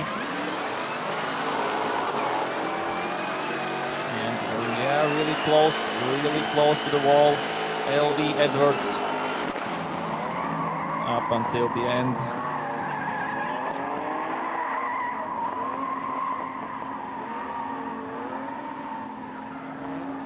Yeah, not the greatest first corner for LV Edwards.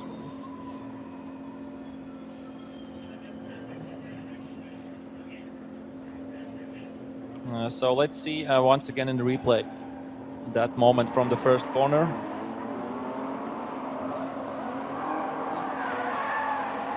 So he is sideways, but then I think it's another, like a double initiation or something like that. Maybe he didn't lose the angle fully. That's up to the judges, but yeah, didn't look good the first corner, unfortunately, for LV Edwards.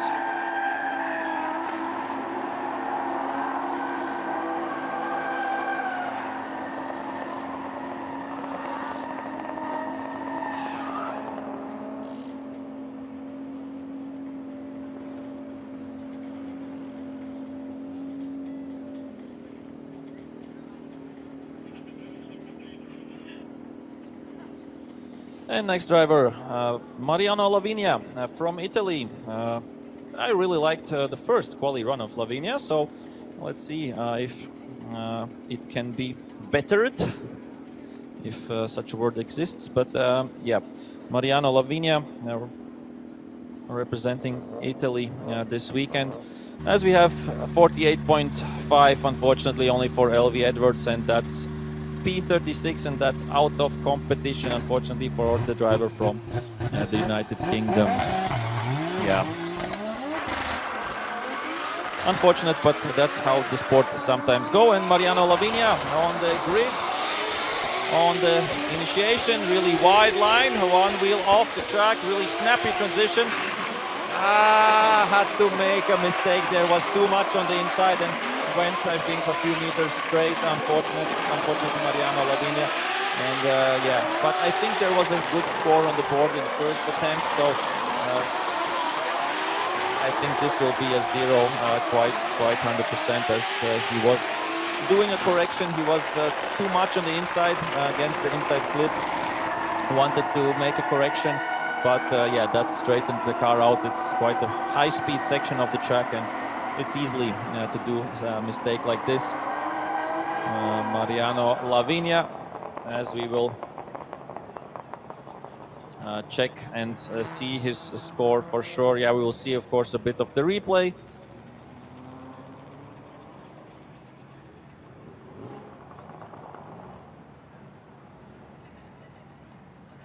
Yeah, everything was all right, but maybe a bit too early, the transition, and that's why, yeah, then driving straight. That's why that's what put him off, unfortunately, there. Mariano Lavinia, he has zero for this second run, but there was 79.5 in the first, so still in P15 overly in qualifying. And we continue. Christian Erlandsson from Sweden. We have 1, 2, 3, 4, 5, 6, 7, 8, 9 drivers still left in the qualifying, the FIA Intercontinental Drifting Cup qualifying. Only 9 drivers left with their second runs, and then that will be that. Really wide line, really big angle, too much angle, and that's a spin, and that's a zero for Christian Erlandsson. I think he had some points on the board in the first one, so this is unfortunate, but driving a Subaru BRZ. And yeah, 70 in the first run, 23rd position for Christian Erlandsson. So quite okay. He should be into the competition And we will move on to the next driver, Artur Havrilenko, with the same chassis, but Toyota GT86, and representing Ukraine, one of 3 drivers this weekend, alongside Dmitro Ilyuk and Timur Lipsky.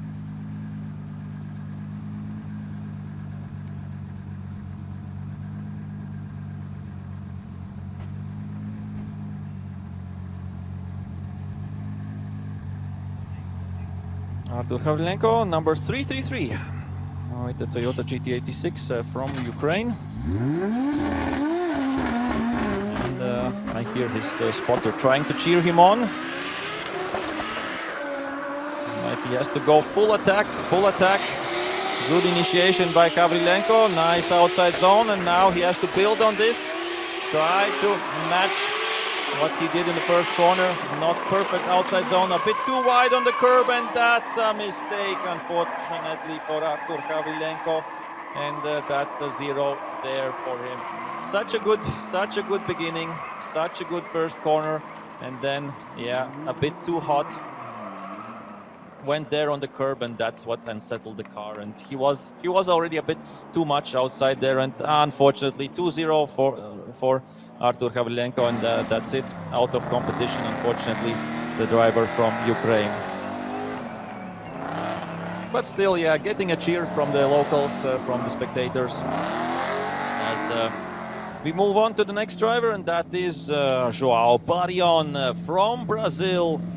I know lots of Brazilians are watching the live stream, so good luck to your driver. And we see, yeah, a completely new full roll cage in the car of João Barrion. The old one was cut out in the beginning of this week, and during a few days he got the new roll cage into his car. So great job by the Estonians who did that. And great job by João Barrion for making that possible. So second run for João Barrion, a well-known drifter all around the world. Good initiation there, not the best 100% outside line, but still keeping it floored.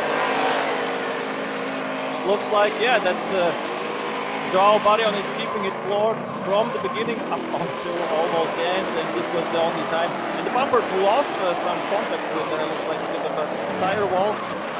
But yeah, really wide line, really close to the wall. Now keeping it floored once again, the Brazilian driver João Barrion. Spectacular run. Looks like he could use a bit more horsepower maybe at some point, but yeah, the first corners keeping it floored, and João Barrion, great to have the driver from Brazil here. As we move on to the next drivers, and of course it will be interesting to see how many points. Yeah, a bit of the rear lights hanging off the car, as he made a contact here with the wall. Okay, with the tire wall there. So really close. João Barrion, driver from Brazil. The only Brazilian driver still in the competition, because unfortunately Rafael Zanelato Marinho already out, didn't make it into the top 32.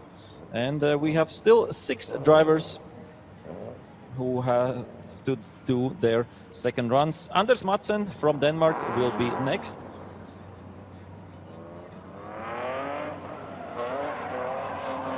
Rocking a BMW E46 M3.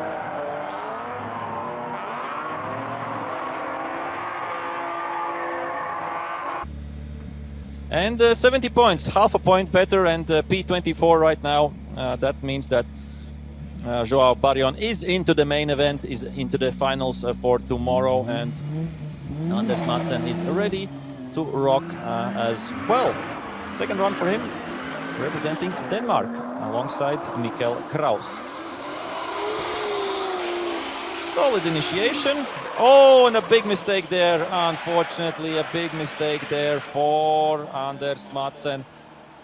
Looked like the initiation was all right, but something happened there. And yeah, we see he was sideways, and then somehow, I don't know if the car shut off or shut Okay, some issues there.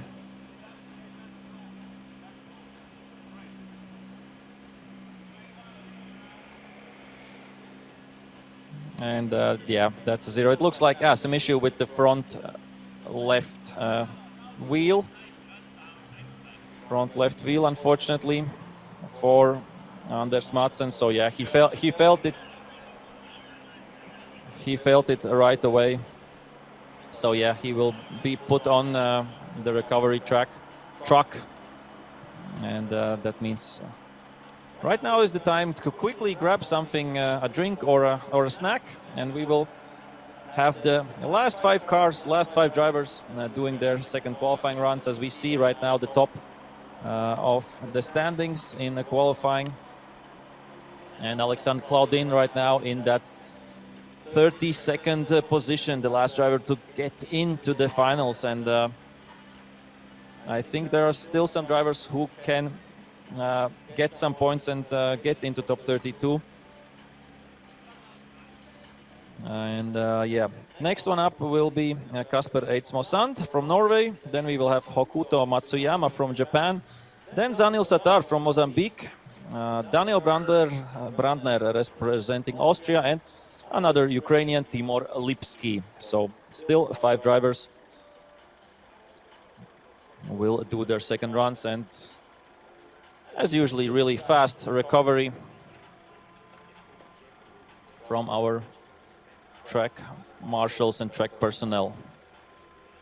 Yeah, something unfortunately broke in the front left of the suspension, and that's why Anders Madsen felt it already after the initiation that something was broken, shut the run down to not risk even a bigger crash or hit against the concrete walls or tires.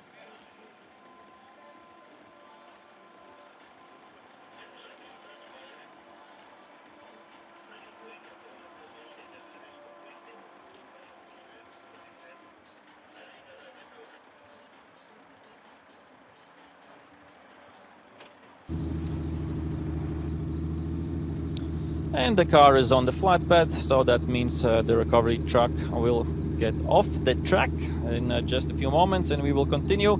We see number 444, Kasper Eidsmo Sand from Norway, is ready to go. One of 2 Norwegian drivers this weekend representing this country in the Nations Cup as well, together with Ole Petter Vatten. Ole Petter Vatten already into top 32 with a good result in his qualifying runs. Let's see what Kasper Eidsmo Sand can do. Slide first, think later. That's what is written on the back of his Silvia.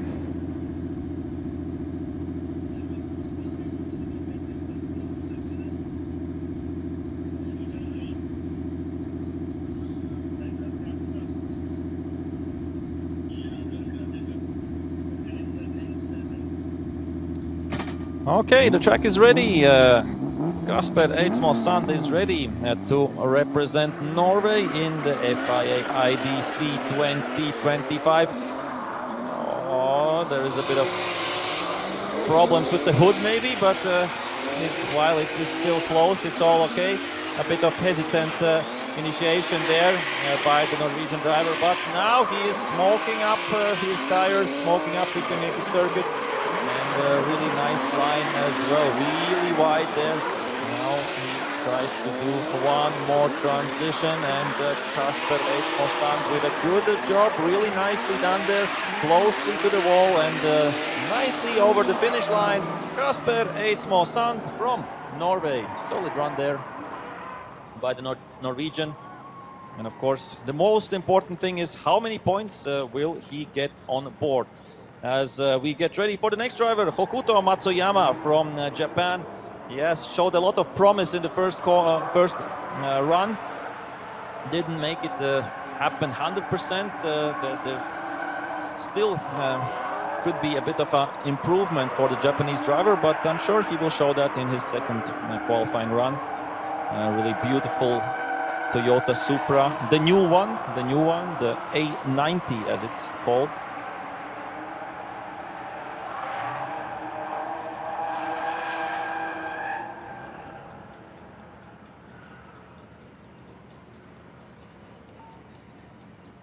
Yeah, looks like, I think, of course, the most popular cars are BMWs, but then we have a lot of Nissans and a lot of Toyotas as well. Would be interesting to count them a little bit maybe later to see if there are more Nissans or more Toyotas on the grid this weekend here at the Intercontinental Drifting Cup by FIA. And okay, it was 70 something points in the first run, so still into the top 32 Kasper Eidsmo-Sand, as we see Hokuto Matsuyama getting ready for his second qualifying run.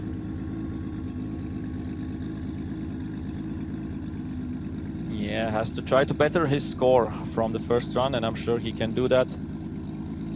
Japan, of course, the birthplace of drifting, where it all started in the 80s. And then, of course, spread all over the world, as drifting is still one of the younger motorsports and still growing with each year, with each day, with each competition. Hokuto Matsuyama, first corner. A bit of correction there, but looks like better than in the first one. Unsettles the car, one wheel off the track. I think he did it previously as well, but now trying to salvage a run. I think this is still better than previously. Hokuto Matsuyama, what a nice looking Toyota Supra, straight from Japan. And coming close to the wall, a really good job there by the Japanese driver. And gets it done. Hokuto Matsuyama in his second qualifying run.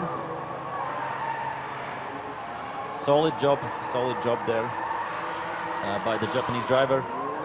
Really, it is a big pleasure to have such a Japanese legend here with us this weekend.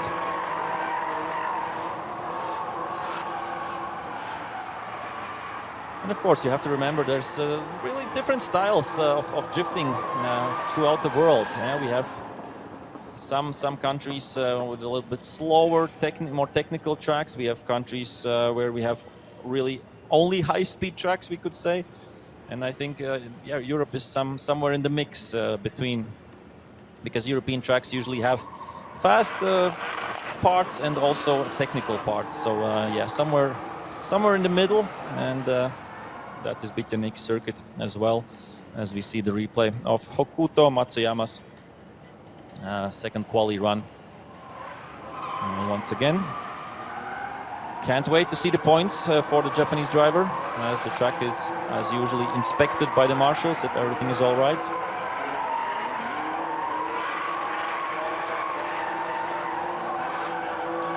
And it's 63 points, and that's the difference to make it into top 32. Right now in P30, we have still 3 drivers, I think, who can better their scores. Zanil Satar, Daniel Brander, and Timur Lipski right now. Yeah, really close into the top 32. Zanil Satar from Mozambique didn't have any practice runs due to some technical issues. The first qualifying run was his first run, complete run on this track. And now he will try to get into top 32 with his second run. Proudly representing the colors of his country, of Mozambique. Zanil Satar. Yeah, you see that he is lacking some practice, unfortunately. I'm sure he could have done much better with more practice runs, and we see he is trying, but I'm not sure that this will be enough. But still, big 2 thumbs up for Zanil Satar for trying, at least trying to get some points in qualifying, and he did get some points in the first run. I'm sure he will get some points in the second run, but looking at the level of competition and how the other runs. But yeah, without practicing, Zanil Satar from Mozambique trying to do his best, and I'm sure his fans in Mozambique can be proud of what he did with only 2 runs here on the Bitenik circuit.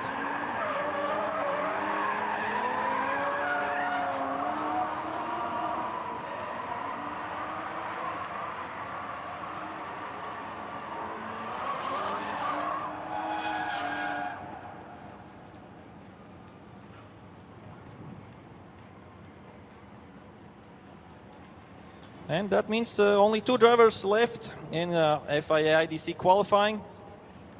I can quickly remember about the schedule tomorrow. So that's all local time, Riga, Latvia time. At 12:30 we will have the opening ceremony, and at 13:30 or 1:30 p.m. we will have the final top 32 competition. So yeah, unfortunately it's game over for Zanil Satar, but yeah, it was nice having you here. So yeah, 1:30 p.m. starts the top 32 tomorrow. So let's see you all there and in the live stream, and of course if you can make it to the Beat Your Naked track, let's do that. And Daniel Brandner is ready to go. I think there was a 0 in his first run, or not so many points, and right now he will try, of course, to better that. Daniel Brandner, not the first time here in Riga.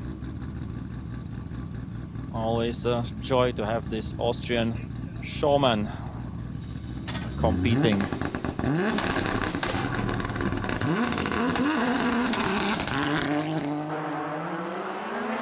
And lots of wheel spin. Daniel Brandner is coming on to the starting, onto the initiation, and yeah, a bit of a shallow line from the beginning, still with blue tires, putting up a show for the spectators, and I'm sure we are loving it. These blue tires, something different. Now Daniel Brandner has to keep it together if he wants to score some points, if he wants to get into top 32.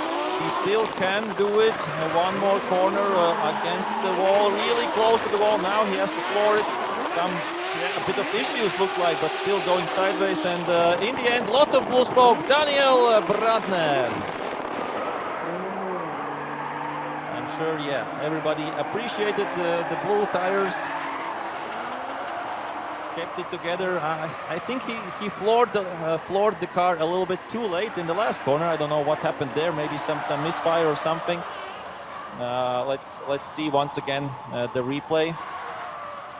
As of course Timur Lipski is getting ready for his second qualifying run, which will be the last qualifying run of FIA IDC. From now on, then only tandem runs. Of course, we will have some practices going on tomorrow in the morning. But yeah, live stream will be starting, I'm sure, starting from the opening ceremony, and then going all the way to the finals. And of course, not only drivers but nations competing against each other. And here we see, yeah, only at the half of the corner, maybe some downshifting problems, something maybe like that for Daniel Brandner there. But in the end, he got it going, and that will be for sure a bit of a deduction, but yeah, should be some points there for Daniel Brandner representing Austria.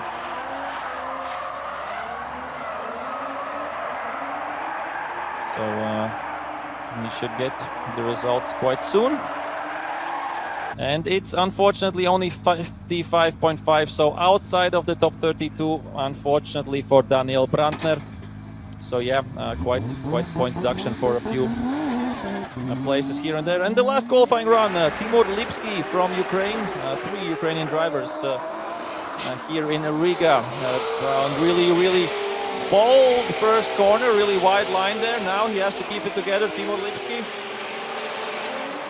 We know that Dmitry Ilyuk is into top 32, but his compatriot Artur Kapidenko hasn't made it into top 32, so Timur Lipski will try to hold the Ukrainian flag as high as he can, and right now he is doing a good job. He's putting together a solid run, and this could be maybe enough for top 32 by Timur Lipski from Ukraine. The first run wasn't so good, the second run much better. So good job by Timur Lipski, and a really beautiful Toyota Supra again as well.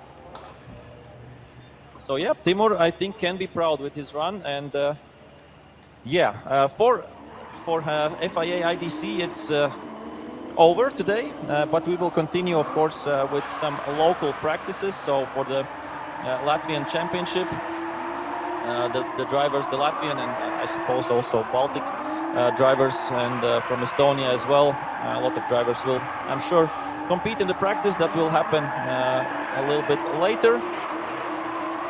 And still we have also some Pro 2 and street practices happening in the stadium. So yeah, the people who are here, cilvēki, kas ir šeit, droši turpinām skatīties. That was a little bit in Latvian, so yeah, the people who are here in the grandstands, they can keep on watching. We will, of course, show the results of Timur Lipski. We will show the overall results of the qualifying. And as I said, the top 32 will go against each other tomorrow. And kind reminder once again, 12:30 local time, 12:30 local time opening ceremony, 1:30 p.m. And it's 89 points, and Timur Lipski gets into the top 32. So congratulations for him and his Ukrainian fans. A great job on the second run. So I think we should see the whole qualifying results just for clarification to see who is in, who is not.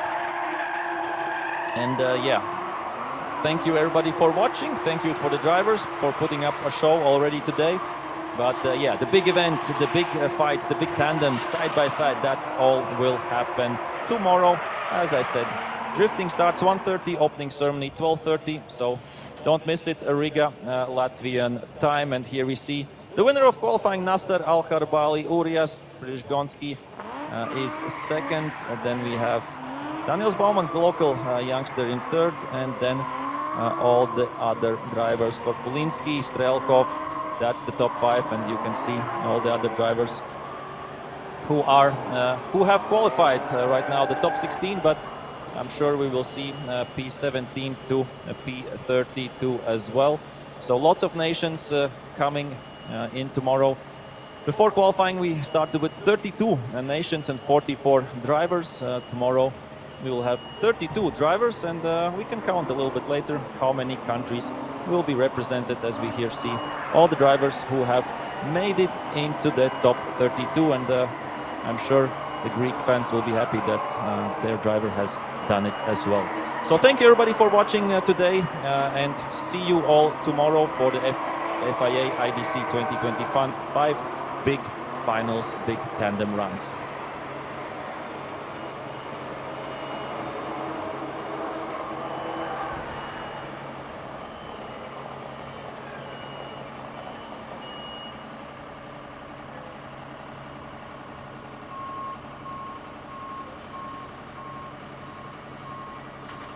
And a quick information for the local fans as well. So we will continue with pro practice for the Latvian and I assume, yeah, Latvian and Baltic drivers. So that's coming up. We will still have some drifting today going on. And tomorrow we will have practice in the morning. And after that we will continue with 12:30 opening ceremony and 1:30 the top 32 big finals for FIA IDC. So thank you everybody for today. See you tomorrow, and I'll speak to you tomorrow again.